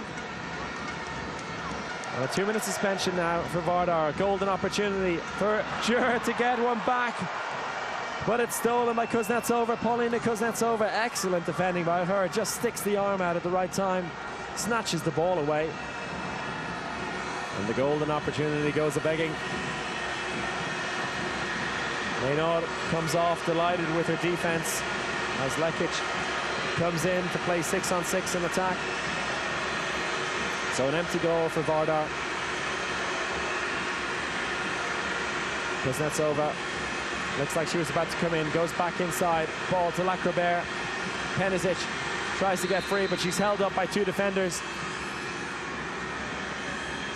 And the hand up for passive play already. Seemed a bit quick to me. Here we go with Lekic. Up against 3 defenders. Canadia in there on the line, not getting much space to work with. Penisic, ball into the line is no good. Rebound taken by Gyori. Chance, 2 women down the right-hand side. Bernadette Bodie shoots and scores. Great counter-attacking by Gyori, and they cut the gap down to 1. Ball into the line was forced in by Penisic. There was nobody home. And the block there by Anna-Mette Hansen. She's just popping up everywhere in this game. Playing out of her socks. And that's exactly what this Gyori side needs.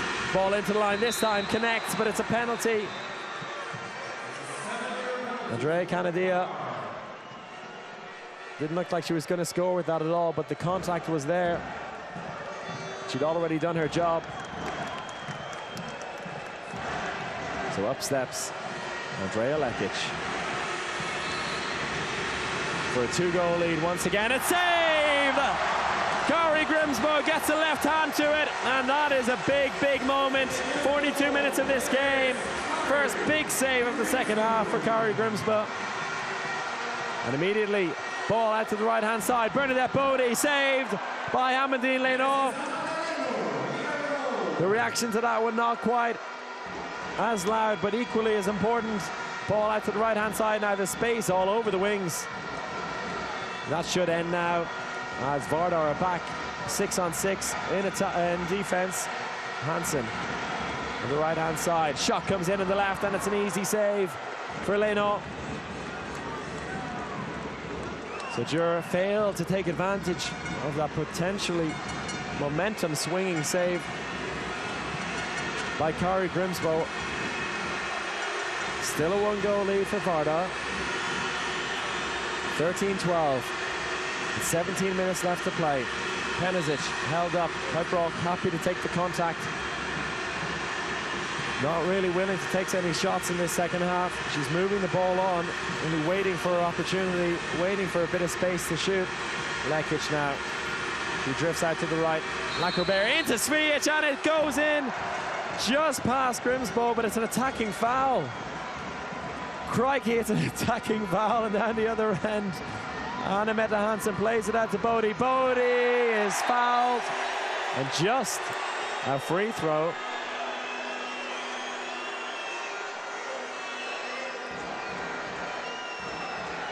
Let's look at that again. The referees are happy that Kuznetsova was not inside. The contact was made by Bodie in the end. Ambrose Martin can't believe it. I'm not too sure how to interpret it. 16 minutes left. We're still playing handball. 13-12. Shot comes in by Hansen, and Hansen again. Beautiful. Anna Mette Hansen, third goal of the game. She is playing a blinder.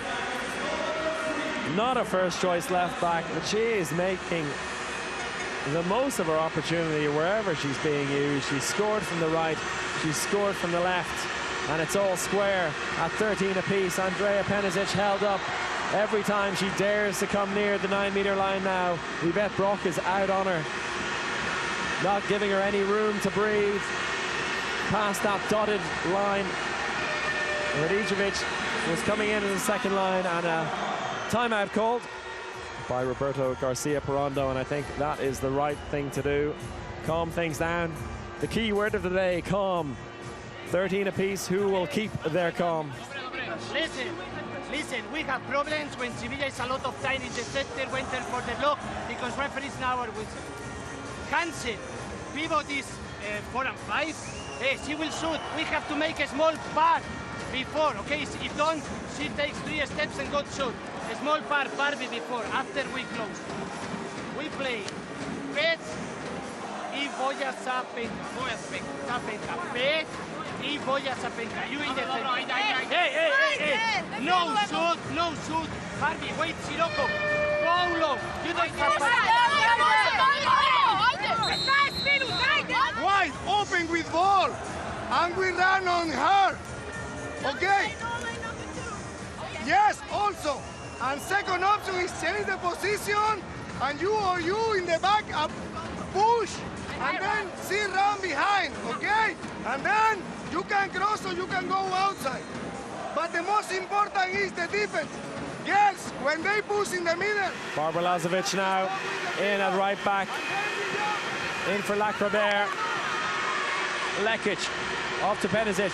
Lazovic tries to find the line, back into Penisic. She darts out to the right-hand side. Ball over the top. No space there for the shot. Plays it out to the left-hand side. Intercepted by Gerbitz.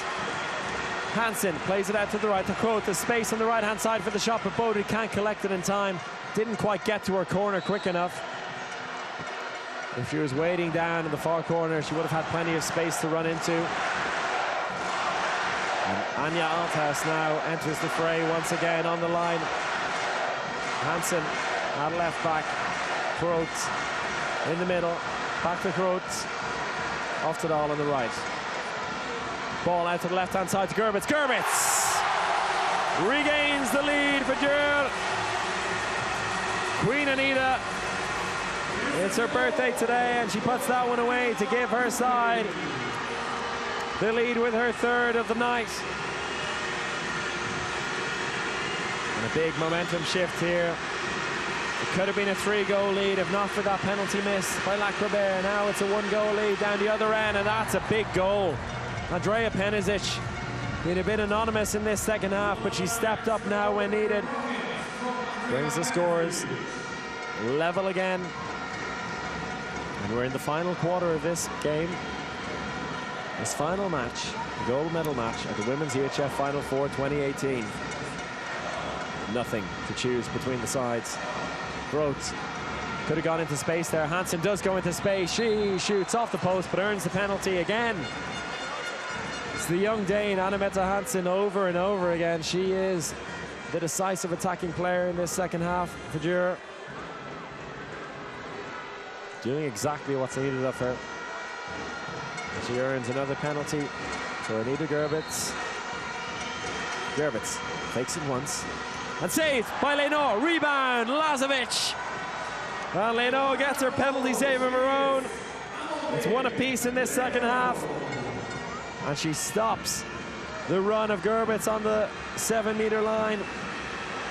Big moment again. You keep looking at saves like this, goals like the one from Penisic a moment ago, and you wonder, is this a turning point of the game? Is this the moment we'll be looking back on after 60 minutes of handball? Foul on Lazovic. Bit of pain there for Anna Mette Hansen in her hand after that challenge. She's still holding it. Shot in, off the post. Unfortunate. Penisic did well to break through. The ball goes back to Gyori. Off to Dahl. Hansen off to Dahl. Tries to break through on her own. She's held up. Free throw given by the French referees. A hint of inside defending there, but just a free throw. Groot goes back into the middle. Oftedal waiting on the right-hand side, plays it back inside. Oftedal now on the ball, plays it out to Hansen. Hansen goes 1-against-1 into Oftedal. What will she do? She plays it back to Groot. Not finding a way through this defense at the moment. Moving the ball quickly. Hansen now takes a long-range shot. That's wide to the left-hand side. Rushed it a bit. Trying to be the hero there. Has been the hero in this second half. Receives applause from Nora Murk. Ball inside. Penisic. Lazovic had a bit of space to work with there, but played the ball, a bit of a hospital pass into Penisic, who now comes off. Krumova comes on in the middle. So Lekic will take up the left-back position. Kuznetsova goes in as a second line. They use the first line, though, Svijic, and she is hauled down as she tries to break free.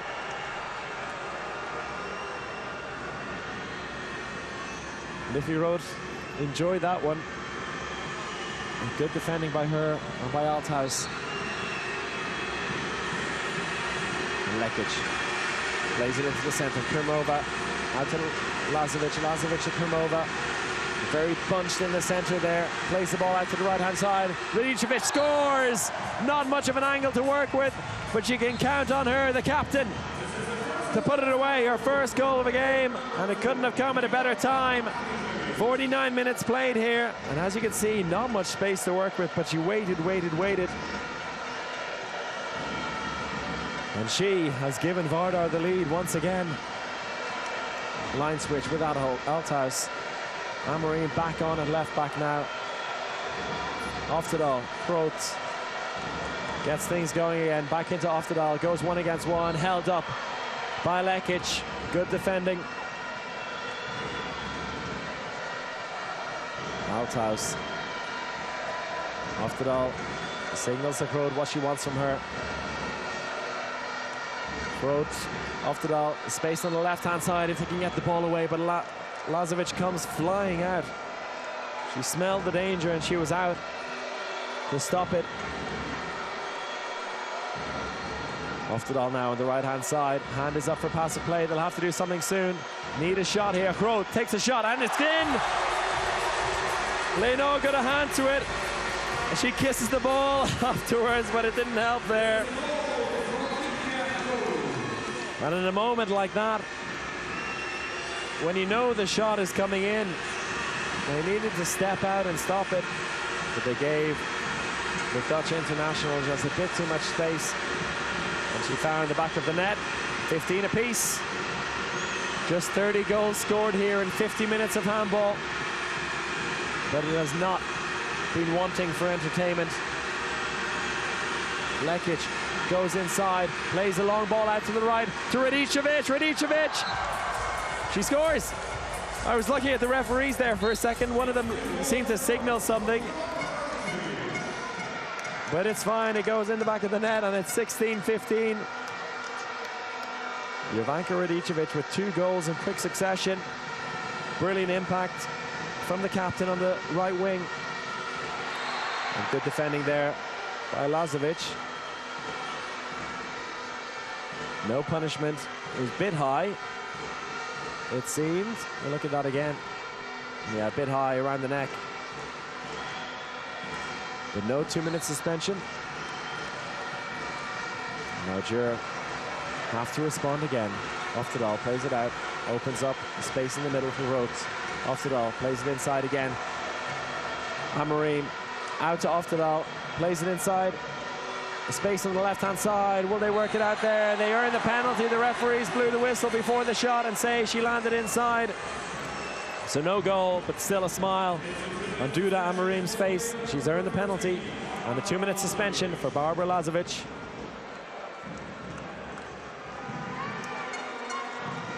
And now, after Anita Gerbitz missed the last penalty, it's Groot who will step up. She stands about a meter back from the line, takes a shot and scores. 16-all. And a 2-minute suspension for Vardar as well, which they'll have to kill.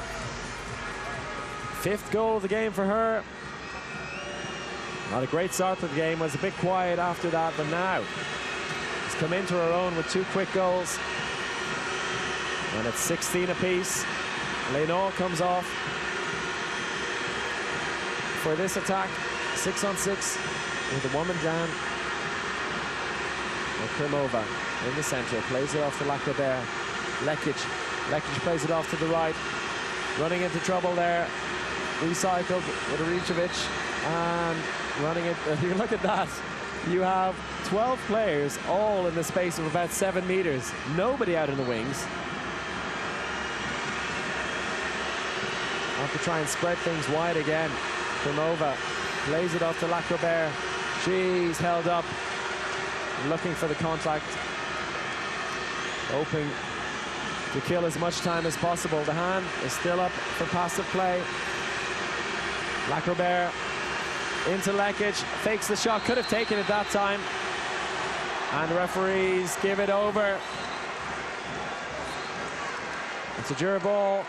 35 seconds left on the penalty. Crow breaks through and claims the lead once again for Gyori. With 7 minutes left on the clock, 6th goal of the game for her. And the space opened up. Nothing Lekic or Leno could do about it. Leno was already complaining before the ball found the back of the net. Wasn't happy with her defense there. Draganovic goes off, not able to find much room or much joy in the line. So Andrea Canadia has a shot. And Canadia gives it off to Lekic. Back in the centre, Penisic back on at left back. Penisic runs into trouble but gets the ball away. Lacrobert into the line, and Radicevic, 3rd goal in a row for her. It's 17-all. Down the other end comes Gyori, immediately pass out to the left wing to Anita Gerbitz. The spin shot closed down and saved by Amandine Leno. Big moment there. Stop the fast break down the other end. And they're in possession once again, and a chance for them to take the lead now. You wouldn't believe it's just 17-all. The amount of action, the amount of chances we've seen in this game. Both defenses, both goalkeepers have been sublime. The attack has been by no means bad from either side. It's just a war of attrition. Canadia comes out back inside as Lekic runs into contact.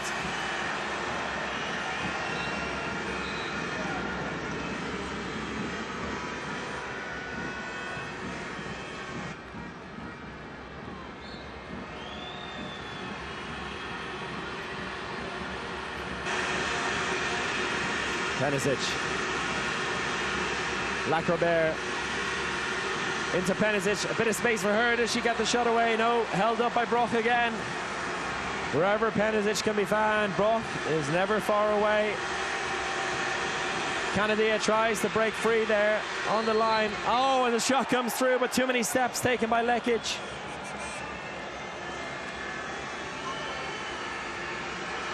Too many steps taken, and they go again. Oh, and they lose it. Penisic almost loses it, but Lacrobert claims it back for Vardar. And she's held up, and it's a free throw. It's madness out here at the moment.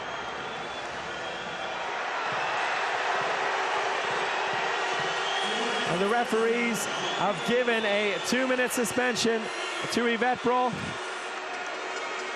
for dumping the player on the ground. I think it was Lacrobert in the end who broke through. Her first suspension of the game. Let's look at it again. Penisic, well, she did lose it, in fact, and it was Alexandra Lacrobert who fought back. She tries to break free. Brock had her left arm around the neck, but very, very tough one to call. We're now in the final 5 minutes of this one, and it's anybody's guess as to how this game will go.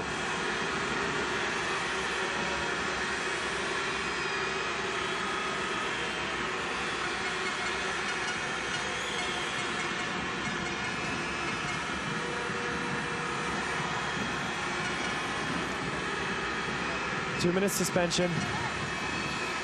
Gyori, Vardar, one woman up in attack. Can they find a way through? Can they take a 1-goal lead here in the final 5 minutes of this final? Ball out to the right-hand side, attacking foul, and that is a disaster for Vardar. And Lacrobert going in with the shoulder. Good defending by Oftedal, and that is just a horrific moment for that to happen. Excellent defending once again by Gyori. And they will take their sweet time. Goalkeeper is taken out, playing 6-on-6 in attack. Oftedal goes in at speed, Rotes drifts around to the left-hand side. Space for Amorim to take the shot, plays it off to Oftedal. She has space, she finds it through the back. Through the legs of Leno, into the back of the net. And it's a 1-goal lead for Gyori. Just the second goal of the game from 6 attempts. But she stepped up when it matters most, through the legs, into the back of the net. And a 1-goal lead again. Lekic out to the right. Lekic again, space on the left-hand side, but they're a bit crowded. Need to find some space there. There is a space for Lazovic. She eventually gets it in the back of the net. She took her time with that. And that is just her first shot of the game. Can you believe it? First shot, first goal for Barbara Lazovic. She almost couldn't believe the space had opened up in front of her. Eventually puts it away. And we're all square once again. 12 seconds left on the 2-minute suspension for Yvette Brock. Althaus comes around on the line switch. Hansen plays it into Oftedal. Groth, Oftedal tries to find a way through. Does find a way through for Groth, but it's saved by Leno. She went for the near post. Leno was equal to it. Over and over and over again, Amandine Leno has stepped up and shut up shop. And with just over 2 minutes left here, another opportunity for Vardar to make the breakthrough. Lekic slows things down. Needs all of her players on the same page here. Lekic on the ball, plays it off to Penisic. Shot comes in, no it doesn't, it's a foul. And a 2-minute suspension before the contact there. Looked like it was heavy contact. Penisic is down on the ground. Ambrose Martin can't quite believe it. Althaus tried to discuss it with the referees. There's no discussing at this stage. That's a 2-minute suspension for her. And if we do find a winner by the end of normal time, that is the end of her day here. Just under 2 minutes left and a 2-minute suspension for Althaus. So Vardar have the rest of normal time here with a player up. What can they do with it? Lazovic, Penisic to Lazovic, and the pass is wide, just about stays in play. Hand will go up, the hand does go up for passive play. Lekic plays it in to Lazovic, shot by Lazovic, and it's a goal! 19-18 to Vardar. Calm and composed play by Lekic in the middle. She waited and waited and waited until Lazovic had come through, played her the ball.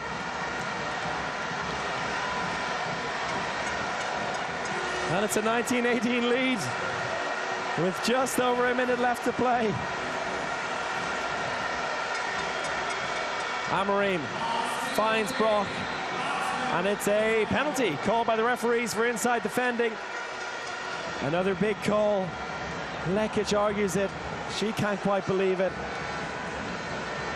Brock earns the penalty. And a chance again for Gyori to draw a level. Nika Groth. Nina Suslina is coming on for the penalty. Roberto Garcia Perondo was trying to give her instructions, and what does she say? Calm down, she says. She steps up to face the penalty. One fake. Oh, and it just sneaks in past Suslina. All square again. Nika Groth, the epitome of calm in this second half. Her 7th goal of the game. And there it is again. Canada was inside for a moment. Final 30 seconds of the game. Vardar, one woman up in the attack here. Penisic out to Lekic. Lekic is free, spins it past the keeper, and it's 2019! And a timeout is called by Ambrose Martin. Oh my God, what a goal. Andrea Lekic breaks free and spins it past the keeper. Let's look at that again. Oh, it's a beauty. Attack without goalkeeper, it doesn't matter.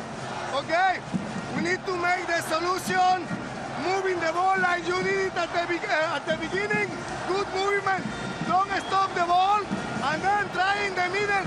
Some 2x2 or some shot clear chance. Okay. Come on, guys. Remember, if Pasit, in the last 5 seconds, we play Norway 2. Okay, for do the shot. Leke, if she doesn't pass the block, like this in 9 meters, okay? Iyako, Ipo, the pass.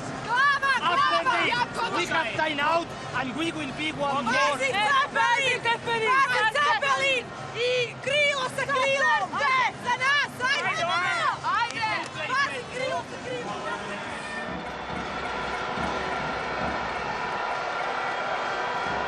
21 seconds left on the clock. It's a 1-goal lead for Vardar. They're 1 player up. But it's Gyori who have possession.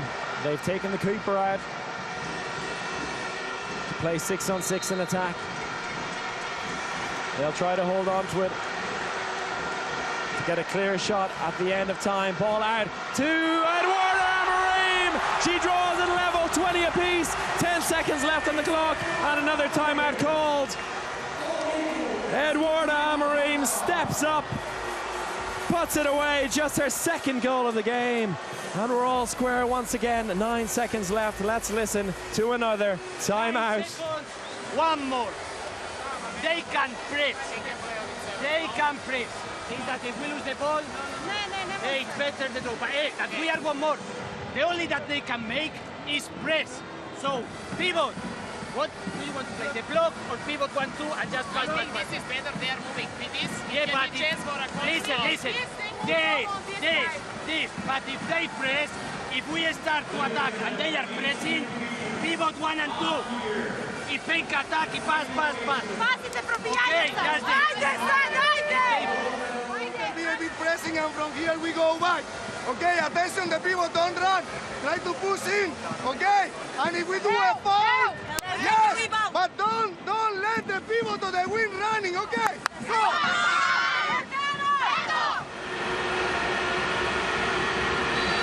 9 seconds left. Vardar with possession. Lazovic to Penisic. Penisic tries to find the line. She does find the line off the post. No goal. And are we going to extra time? What have the referees decided here? It looked like a clear shot. Hard to say whether there was any contact.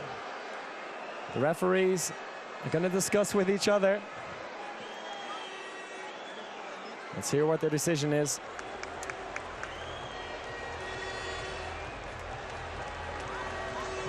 And it appears that they are going to take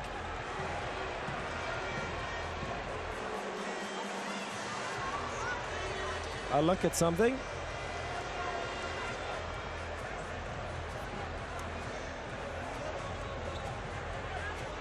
They're discussing with the table officials.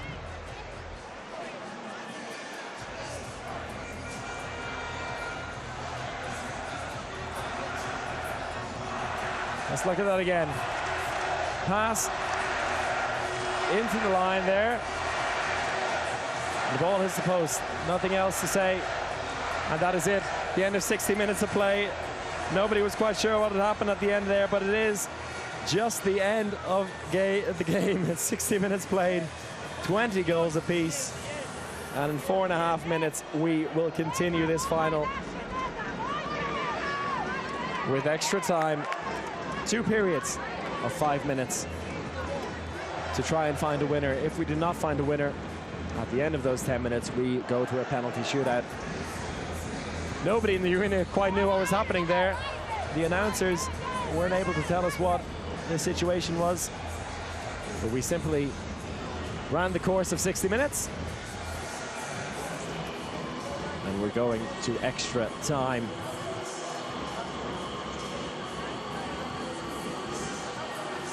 So what nerve shown by Andrea Lekic to take the lead for Vardar with that spin shot, and then down the other end with 10 seconds left on the clock. Eduarda Amorim steps up with the equalizer.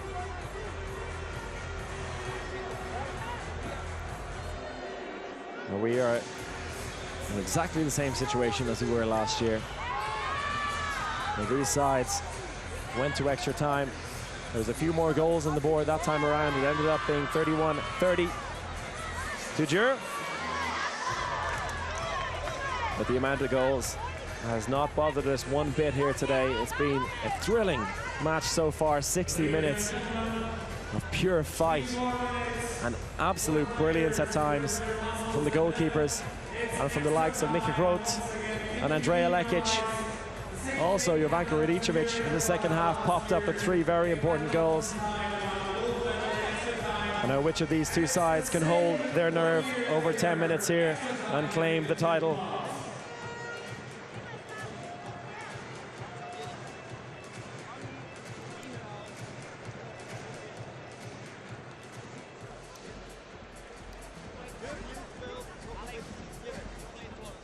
Another word we've heard over and over again, calm, has never been so important at this stage. Both sides have 10 big minutes of handball left to play here. They'll need to be composed, they'll need to be calm, they'll need to be efficient with every single goal-scoring opportunity they get. They do not come easy. We've seen that already in 60 minutes of handball, just 40 goals scored, 20 apiece.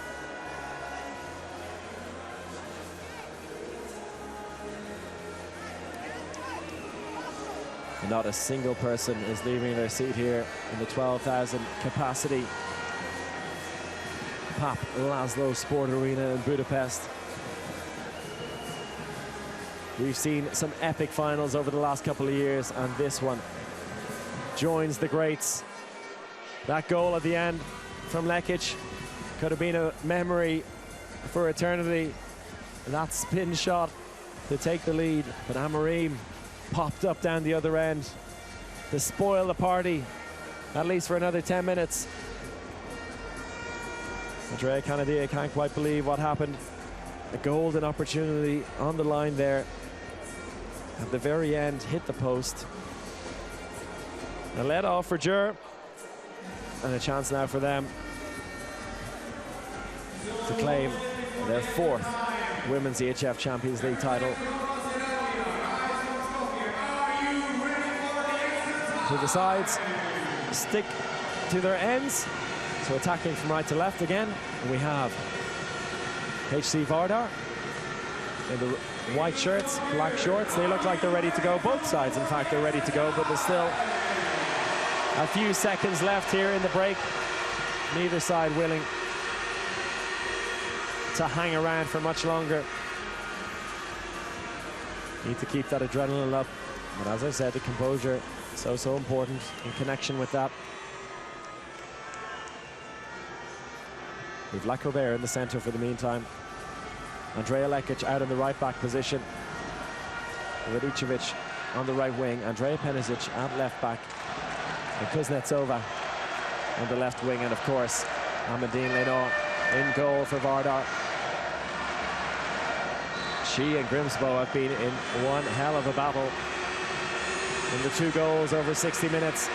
Let's see which one will come out on top. First attack of extra time is thrown away by Vardar and eventually ends up in the hands of a Gyori player. There was a bit of scrap for it there, but it wasn't needed. The referee's already blown their whistle. So not an ideal start to this extra time for Vardar. The ball in the possession of Gyori. And Stina Oftedal into Groth. Ball out to Amorim, back inside. Oftedal goes 1 against 1, held up, plays it back inside again, wants to keep the ball moving. Shot comes in by Amorim! And Eduardo Amorim makes it 2 in a row. And the lead goes to Gyori Audi ETO KC in the first minute of extra time. Sent Leno one way, fired it in the near post.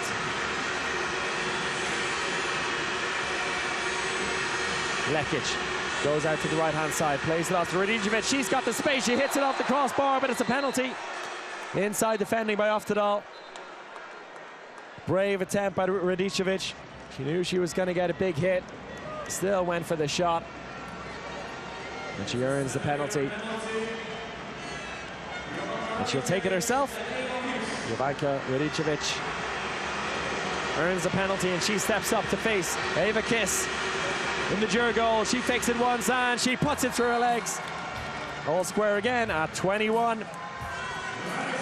90 seconds played in this extra time period. Remember, it's 2 times 5 minutes in extra time.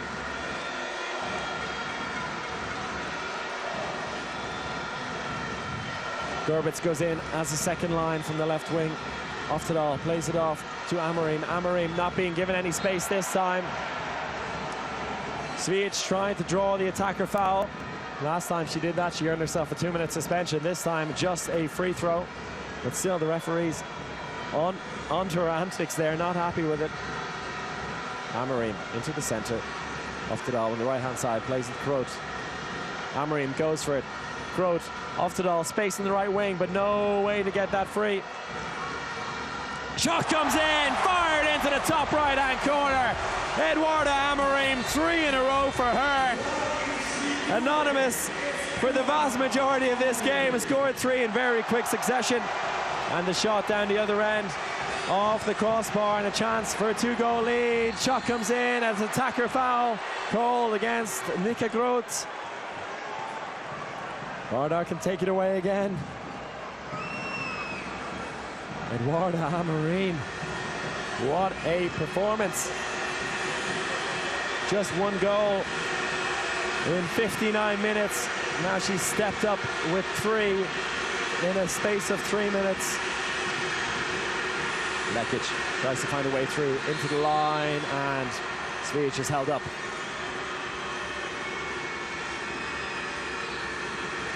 Three minutes played in this first period of extra time. Ball into Penisic in the centre. Lekic comes around to Penisic, tries to break free, and she's held up. A foul on the line as well. Off the ball on Svijic. Hand is now up for passive play. Ball into Penisic, immediately fouled by Oftedal. Radicevic tries to dance her way in between the line. Penisic, Lacrobert has a bit of space, tries to find the line, but it's no good. Referees are happy with the defending, but the ball goes over the top and out of reach. Christina Oftedal, a bit too much on it from Yvette Brock. Ball goes back into Vardar hands. 1 minute left in the first half. Still just a 1-goal game. Lacrobert, Penisic spins, but still can't get her arm free. It's Brock again every single time there, waiting for her. Penisic out to Lekic on the left-hand side. Lekic tries to find a line. Oh, she goes alone, and she finds the back of the net out of nowhere. Andrea Lekic, what a hero. It's Lekic versus Amorim. Oh, down the other end, it's Amorim who replies, but it's no goal. Or is it indeed a goal? It is a 2-minute suspension no matter what. A 2-minute suspension for Svijic. Thought for a moment they didn't allow the goal, but they have. Another goal for Eduardo Amorim. And not only that, but a 2-minute suspension.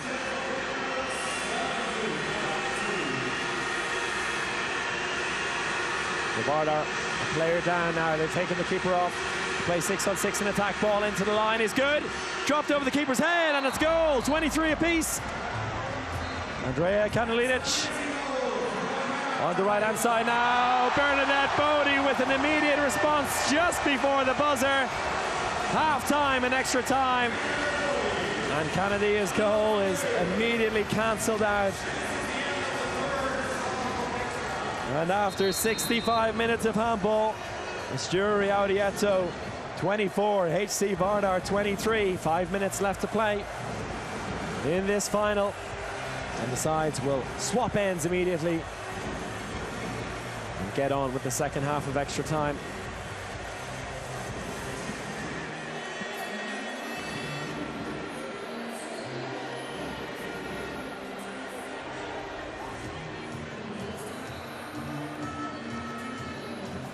So a quick turnaround here, just 30 seconds left in the break. Not much of a time for a team talk.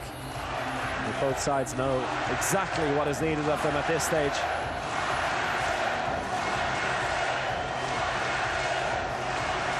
Ambros Martin telling his players, reminding them that they have one more player. There's still time left in this suspension. 1 minute 30 left in the 2-minute suspension. And an uphill battle now for Vardar to not only draw level again, but do so with one player less on the court.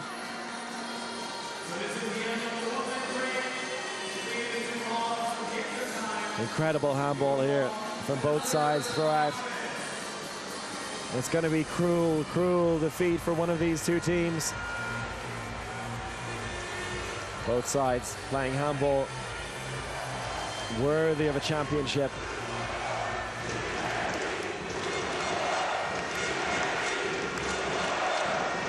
And at the start of this second half of extra time, it'll be Gyori who get us underway. Ava Kiss in goal.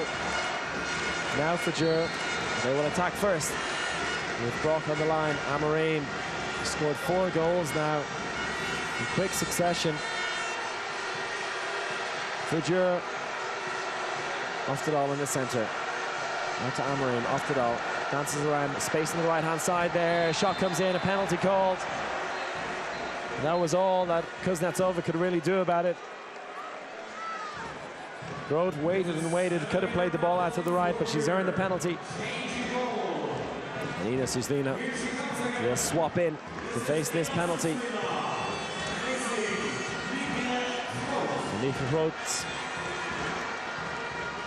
has been perfect from the 7-meter line since he's taken over duty. She fakes it once and she puts it away. Top right-hand corner, 2-goal lead for the Hungarian side.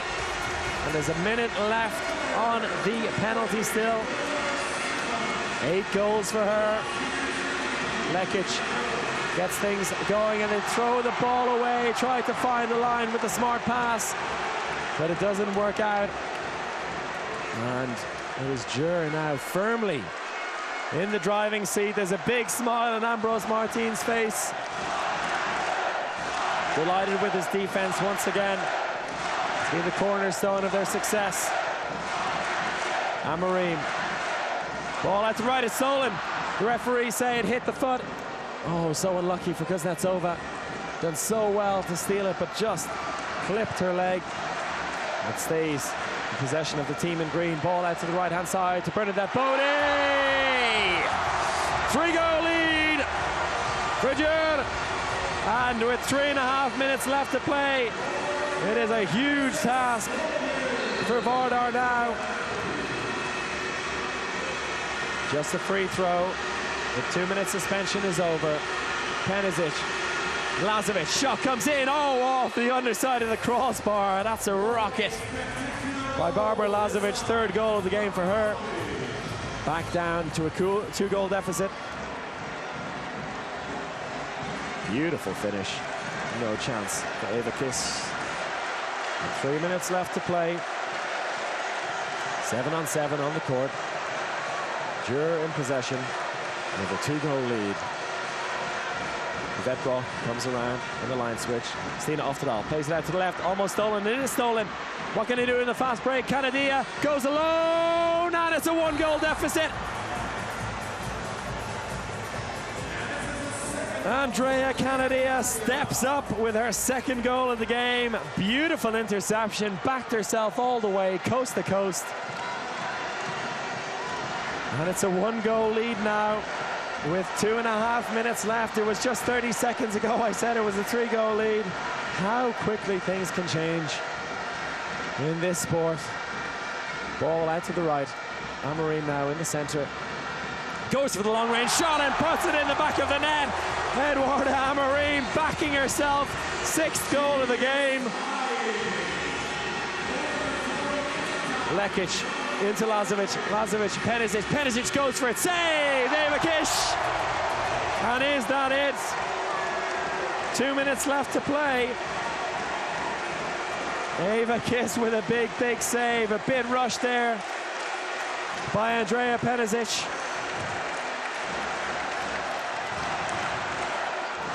And time running out for Vardar as Gyori rings around the arena once again.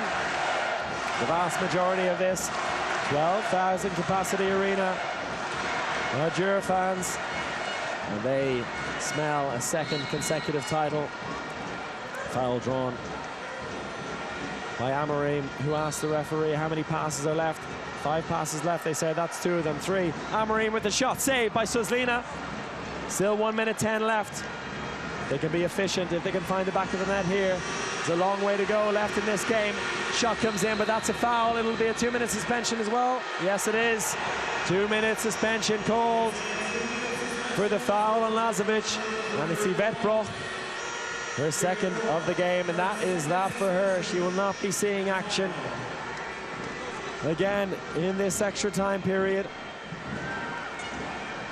Comes out heavy on Lazovic as she tried to take the shot. 1 minute left on the clock. Lekic on the ball, takes the shot alone. 1 goal. Andrea Lekic steps up, and it's a 1-goal game again. 45 seconds left to play. Gyori, 1 woman down in the attack. They'll try to kill as much time as possible. I don't think the referees will be too lenient on passive play here. Krod tries to break through. She draws the foul.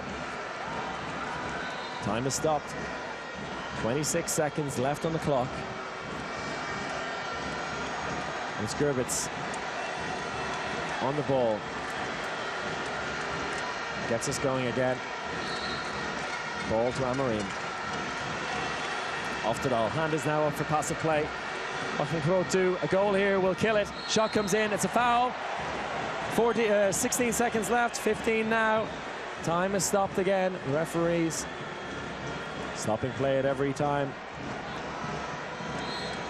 Hand still up for passive play, and it's thrown straight to a Vardar player. Chance for them. 10 seconds left to draw level. Andrea Lekic into Kennedy. Saved!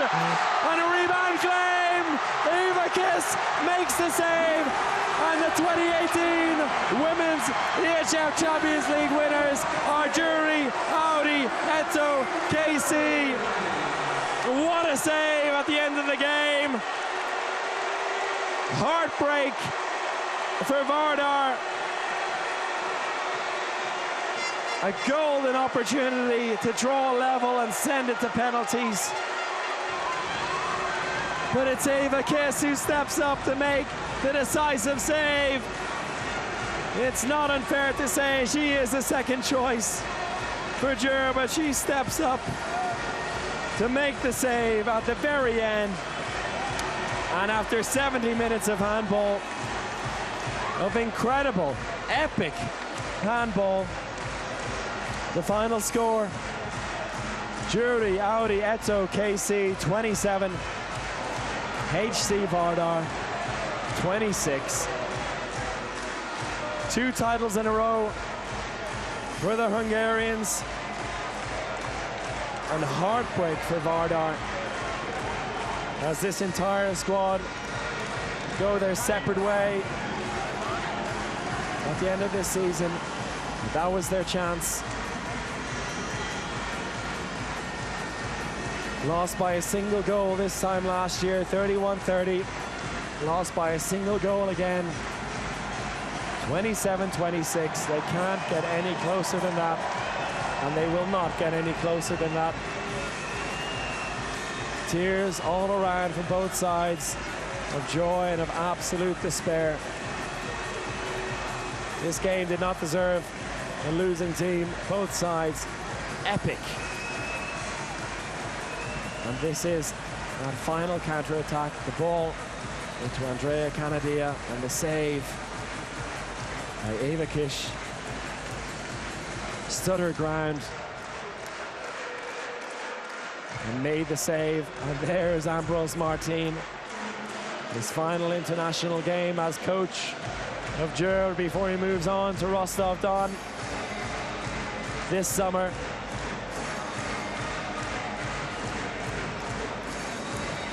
There's no consoling for those Vardar players right now.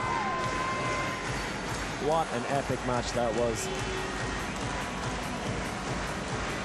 I can hardly catch my breath.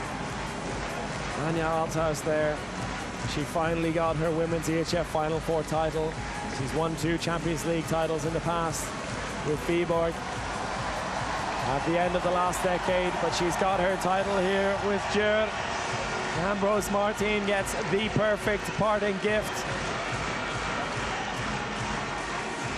And Eduarda Amorim, what an impact she had. She scored the equalizer in the final 10 seconds of normal time, and then she simply exploded in extra time. Goal after goal after goal. If I'm not mistaken, 6 goals in total for her. 5 of them came in those final 10 seconds and beyond.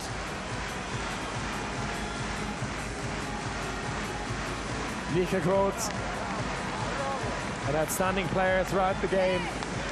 So consistent, had a bit of a dodgy spell in the middle, but at the beginning and towards the end and throughout extra time was incredible. Kari Grimsbo, an incredible performance again from her. Interestingly enough, it was her opposite number, Amandine Leno, who had the better game overall. But then up stepped Eva Kish. She came in goal for extra time. And she made the big save at the very end. And just look at the joy in their face as they dance.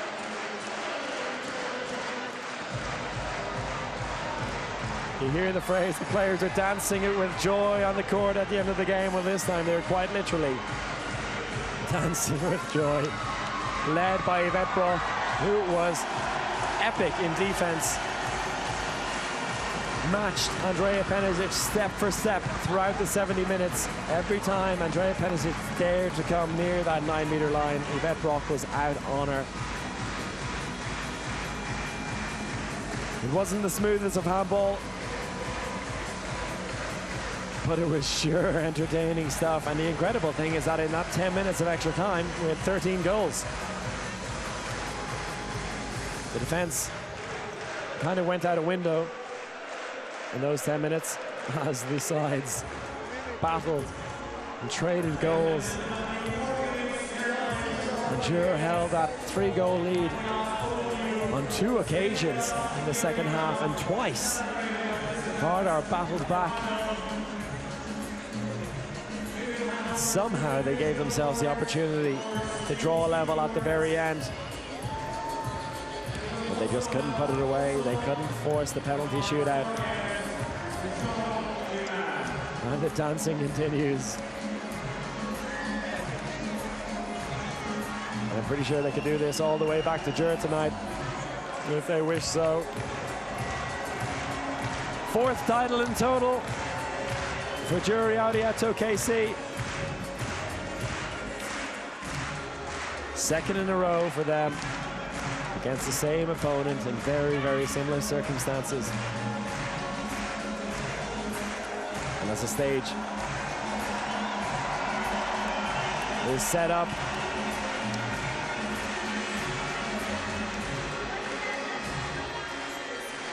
the players will make way for a few minutes before they come back to claim their prize. And there are the stats. Look at the saving stats for Vardar, 40% for Amandine Leno. But the one save that mattered at the very end belongs to Eva Kish. That was the difference at the very, very end. Nika Coates, 8 goals. Eduarda Amorim, as I said before, 6 goals from her. Andrea Lekic, 6 herself. And she gave the pass at the very end. She could have went alone. She was unselfish. She saw the better opportunity. But to no avail.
Thank you, John Newman.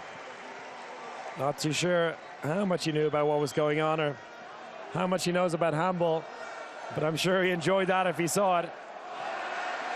I mean, what more do you want as an advertisement for this sport? What a match, what an epic, epic match, and what a cruel way for it to end for Vardar.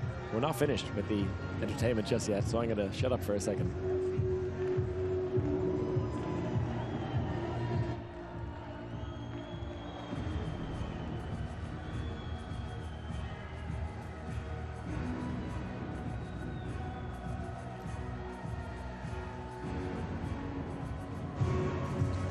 I'll continue, seeing as it is just the introduction of the trophy. That coveted trophy, which now stays in Hungary, stays in Győr for the second year in a row. They won it back in 2013 for the very first time. They won it a year later, the very first edition of the Women's EHF Final Four. And they won it last year, as I've mentioned many times to you already, in the final against Vardar, which, much like this, ended in a one-goal extra time win. And here today, they pick it up for the fourth time.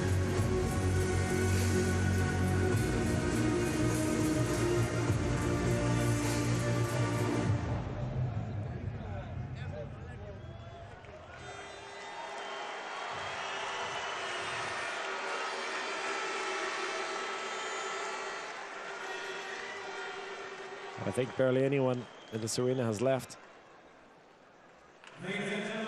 Not even the Vardar fans. I'm sure they'll be willing to stick around, show their support for the women who have fought so bravely for them. Many of them for all 5 years that they've been in Champions League competition.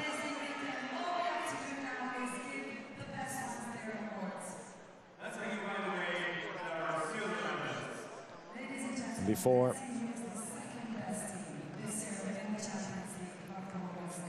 we move on to the top scorer and MVP, I believe we'll be giving the second place team, which is HC Vardar, their medals.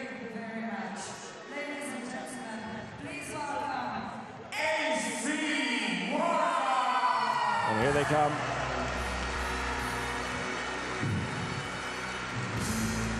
They will not want these medals now. They will not enjoy this one little bit, but hopefully with time, they will realize what an amazing achievement it is for them to have reached 5 Women's EHF Final Fours in a row, 2 finals in a row. It is an incredible achievement, and the margins are just so fine. They receive applause from the crowd, who appreciate the performance they put in today. No matter how much of a heated rivalry you may have with them, you cannot deny that this side gave it their all. They were truly inspirational. For Jovanka Radicevic, Svijic has only been there 1 year, but the way she conducts herself, it's as if she was there since she was born. The likes of Penisic and Lekic have done so much for the team, and Leno as well, who will play for Győr next season, but she will not be thinking about that one little bit right now. And handing over the silver medals to the Vardar players, the EHF president Michael Vardar and EHF vice president Predrag Boskovic. So difficult to see, so difficult to watch.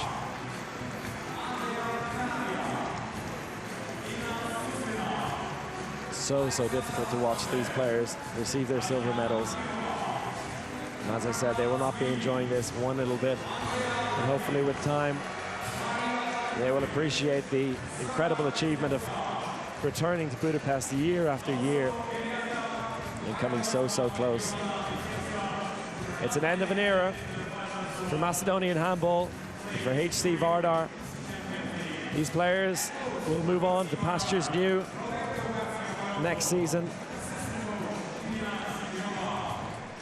They will never have another chance to taste victory all together.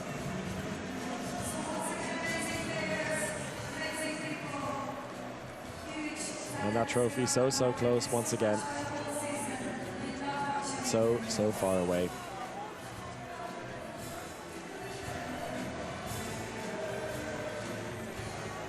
I'm pretty sure they just want to get off the court now. For one last time, a round of applause for the pride of Skopje, HC Vardar.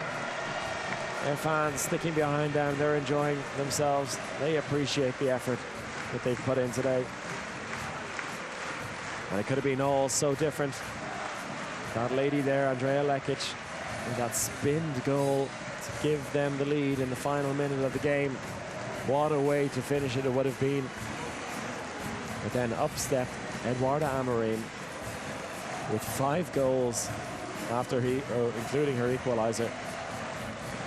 They applaud their crowd. They're stuck with them for 5 years, to every single Final Four. And every single game during the season, they have a fantastic crowd behind them always at the Yanis Sandanski Arena in Skopje. And now it's time for a couple of individual awards.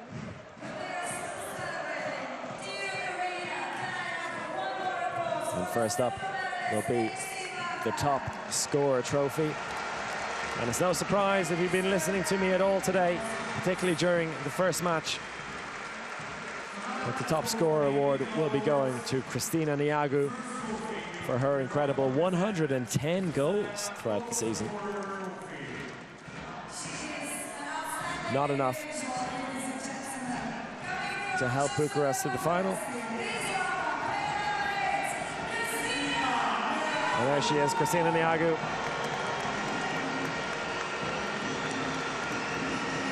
Three-time World Handball Player of the Year in her first season now with CSM Bucharesti. And she will receive the award by select Head of Marketing, Jan Gubi-Wickman. Congratulations to Kristina Niagu, top scorer with 110 goals, a fantastic achievement for her. She's been an integral part of Bucharest's journey this season, and she will be again next season. And she'll be joined by the likes of Dragana Svijic and Andrea Lekic at Bucharest next season, so they'll be back here almost certainly if they perform up to expectations. Next up, we have the MVP trophy to be handed over by Mr. Peter Szilárdó, the Minister of Foreign Affairs and Trade in Hungary. And the MVP goes to Amandine Leynard. And you cannot argue with that, it has to be said. She has been phenomenal over these 2 days. Phenomenal performances, and you could see it in the stats as well in the final. She completely outshone her goalkeepers, or her rival goalkeepers. 40% saves today, 50% saving yesterday. That is beyond world class. And a very deserved recipient of the Most Valuable Player of the award. And she'll be taking that with her as she moves from Skopje to Hungary over the summer. She'll be hoping that next season she'll be getting her hands on another trophy. She receives due applause from everyone in the arena. There's no denying just how important she was this weekend and just how epic she was in goal. And that is it for the individual trophies. And now all that's left to do is award our champions.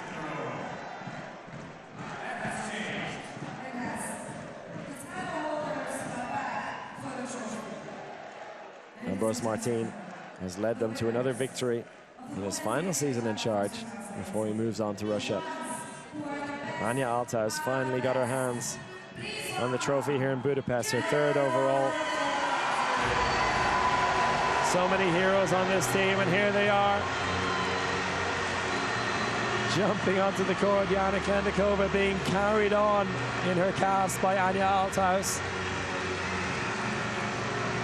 Every single one of these players have battled and survived throughout the season. Injury after injury they've endured, they've recovered from. And even without Nora Murk, the incredible right back, with Susanna Tamori, an all-star defender and very, very useful left back as well, and Knedlikova, the first choice right wing. They have fought, they have survived, and they have persevered all their way to another Women's EHF Champions League title. There's Eva Kiss, the woman who stepped up in the vital moment in the final seconds of that extra time period to make the big save, which has handed them the trophy and all of these gold medals, handed over once again by EHF President Michael Vardar and EHF Vice President Predrag Boskovic. And there it is, the gold medal. Ambros Martin is having the time of his life. What a hero he's been since he's come into the squad. He took over and led them to their first title, and they've had 3 more titles since then. I think a statue will have to be built in his honor. A man who turned one of Europe's hard luck stories, a team that kept losing final after final, he turned them into champions. And what a group of champions they've become. And Abereen,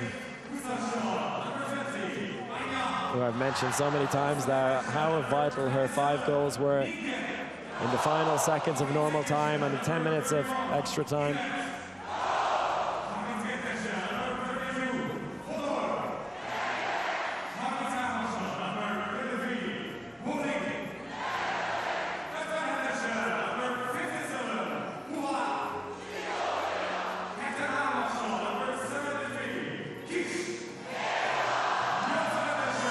And the biggest cheer of all goes to Eva Kiss.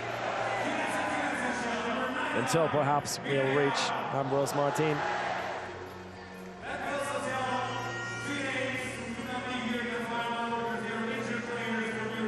It's incredible what this sport does. In one moment, you see the side receiving their silver medals, and the pain, the pure agony. It's the last place they want to be. And just moments later, the champions step up. And you can see Anita Gerbitz and Eduarda Amorim signaling their 4th Champions League success. More and more kissing the medal. She deserves it as much as anyone. It must have been more difficult for her than anyone not being able to be on the court there. But she will enjoy this alongside everyone else up on this stage and the majority of the 12,000 people in this arena. And the 2018 Women's EHF Champions League winners are Gyori Audi ETO KC. And as the champagne flows and the green and white mixed with a hint of gold overflows this arena, it's a chance for me, Chris O'Reilly, to thank everyone here at EHF, EHF Marketing, and everyone working on EHF TV. It's the beginning of an incredible month of handball. And if the other 2 tournaments are anything like this, we are in for an absolute treat next weekend at the Men's EHF Cup Finals in Göppingen with myself, and then in 2 weeks' time at the Velux EHF Final 4 with Tomer Brannigan. We'll leave you with these scenes of Gyori Audi ETO KC celebrating their 2nd consecutive Women's EHF Final 4 success. I'll try and grab a word with one of the winning players, but from the commentary side, from me, Chris O'Reilly, that is it. I hope you enjoy this weekend. I certainly have. Until the next time, next weekend in Magdeburg, take care of yourselves and good night.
you for too long. Just a couple of I questions. go to, yeah. Okay, so I'm here with Eduardo Amorim. Duda, just when you think a final can't get any more incredible and crazy, that happens. As you said, you waited 59 minutes to show up, but better late than never. And let's start with that, right? That final goal in normal time, the equalizer.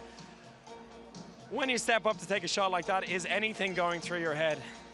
Actually, I was really calm. I don't know, I had good feeling today. Everyone was fighting so much. We looked a little bit tired during the match, but then AM step up and give me a little bit rest. So in the extra time, I felt really fresh, and I say we have to do it. We fight so much this season that we need to get one more title. You mentioned Anna Meta there, and it's been the case all season for you guys. People have stepped up, people have filled in for injuries. It seems like all of you have been injured at some stage. I mean, what does that say about the team, the spirit, and also the coaching as well? I think this season was the best training for the Final Four, because every time we have two key players out, so we just have to step up and work, not just 100, but maybe 120%. So this makes us really strong mentally. You could see that we had problem, but we just looked at each other, smile a little bit, come on, next one, next attack, next defense. We were just supporting each other, and it was a really good feeling. I think that this team really deserved this victory. And you said you were smiling, and you saw that as well, but before extra time started, it was so relaxed, it was so chilled.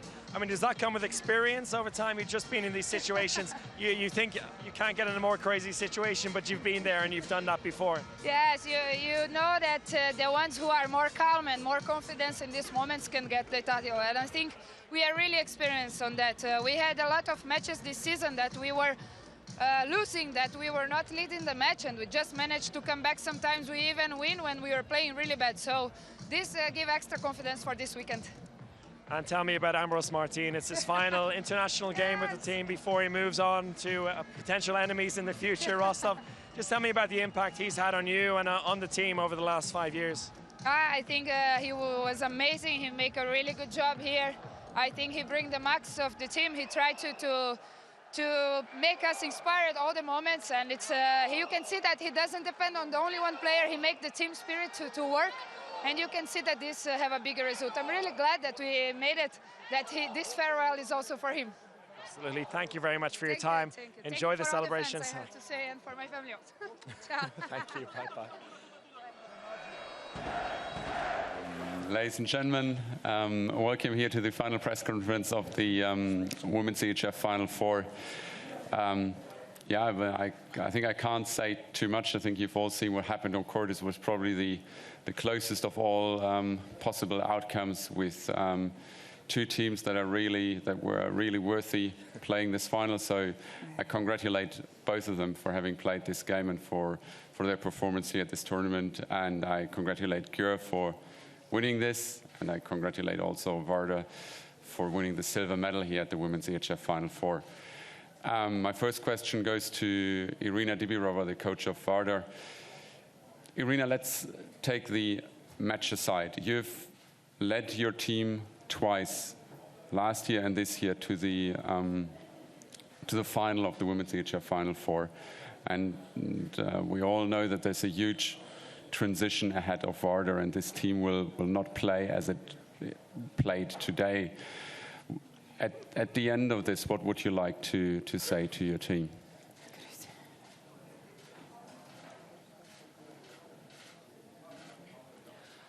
Мы готовились к этому матчу весь сезон.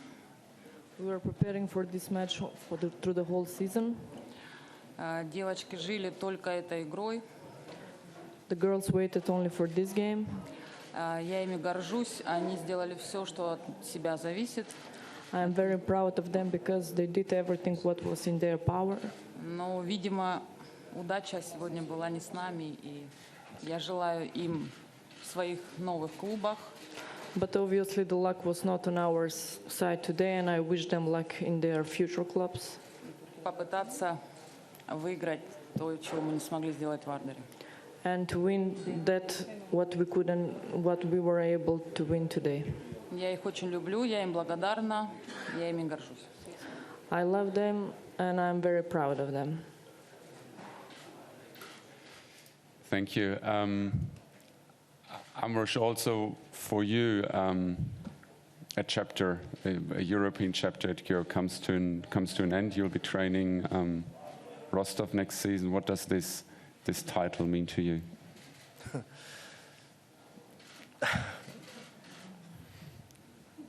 Yes, a very big smile.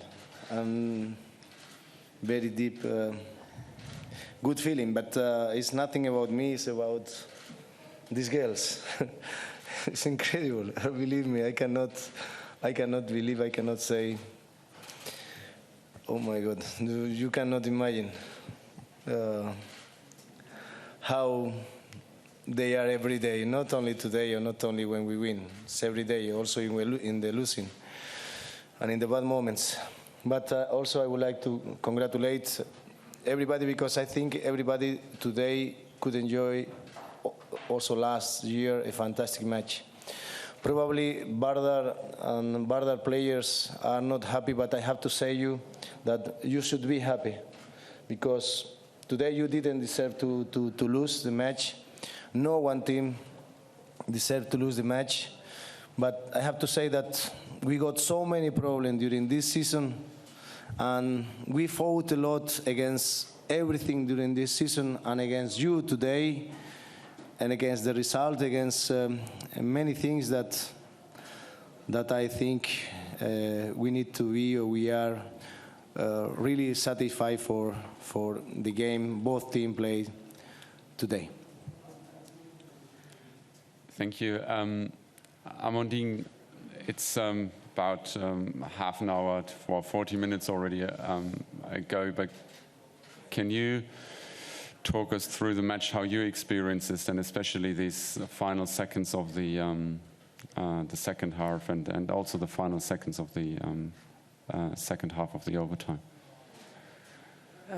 First, congratulations to Gyori. You was amazing. And I think this final was really strong game. We can see we need to fight until the end.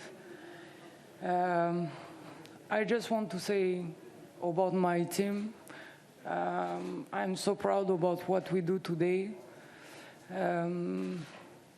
We play until the end and we fight with our heart. And it was not so easy. And that's all. It's over, but I'm really proud to play in this team and to fight until the end, how we do it. Thank you.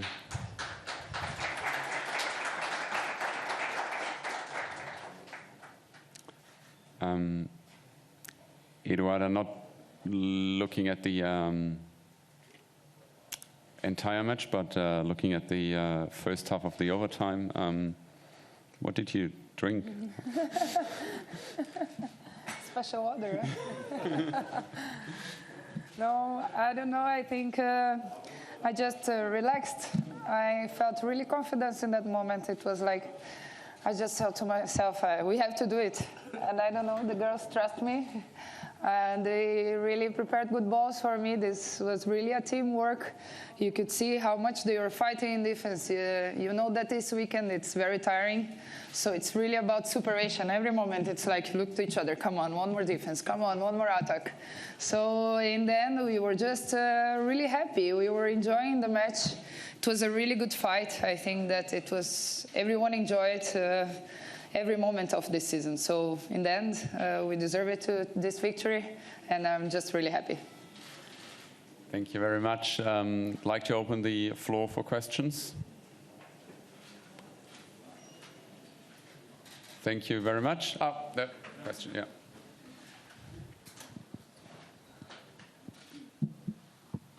Thank you.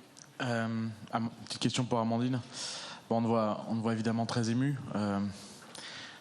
À quel moment ça bascule vraiment? Tu as l'impression que ça bascule vraiment ce match? I need to respond in French or in English. I don't know if you... In English? Yeah.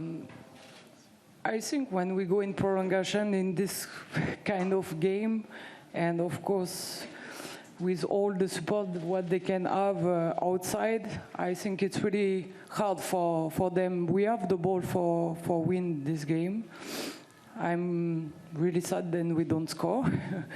But yeah, I think it was maybe in this moment we lost the game because we can score in the normal time and we didn't do it, and they was maybe more fresh. We can see Amorim, she rests little and she come back and she come back really strong. Then I think in this time we lost the game.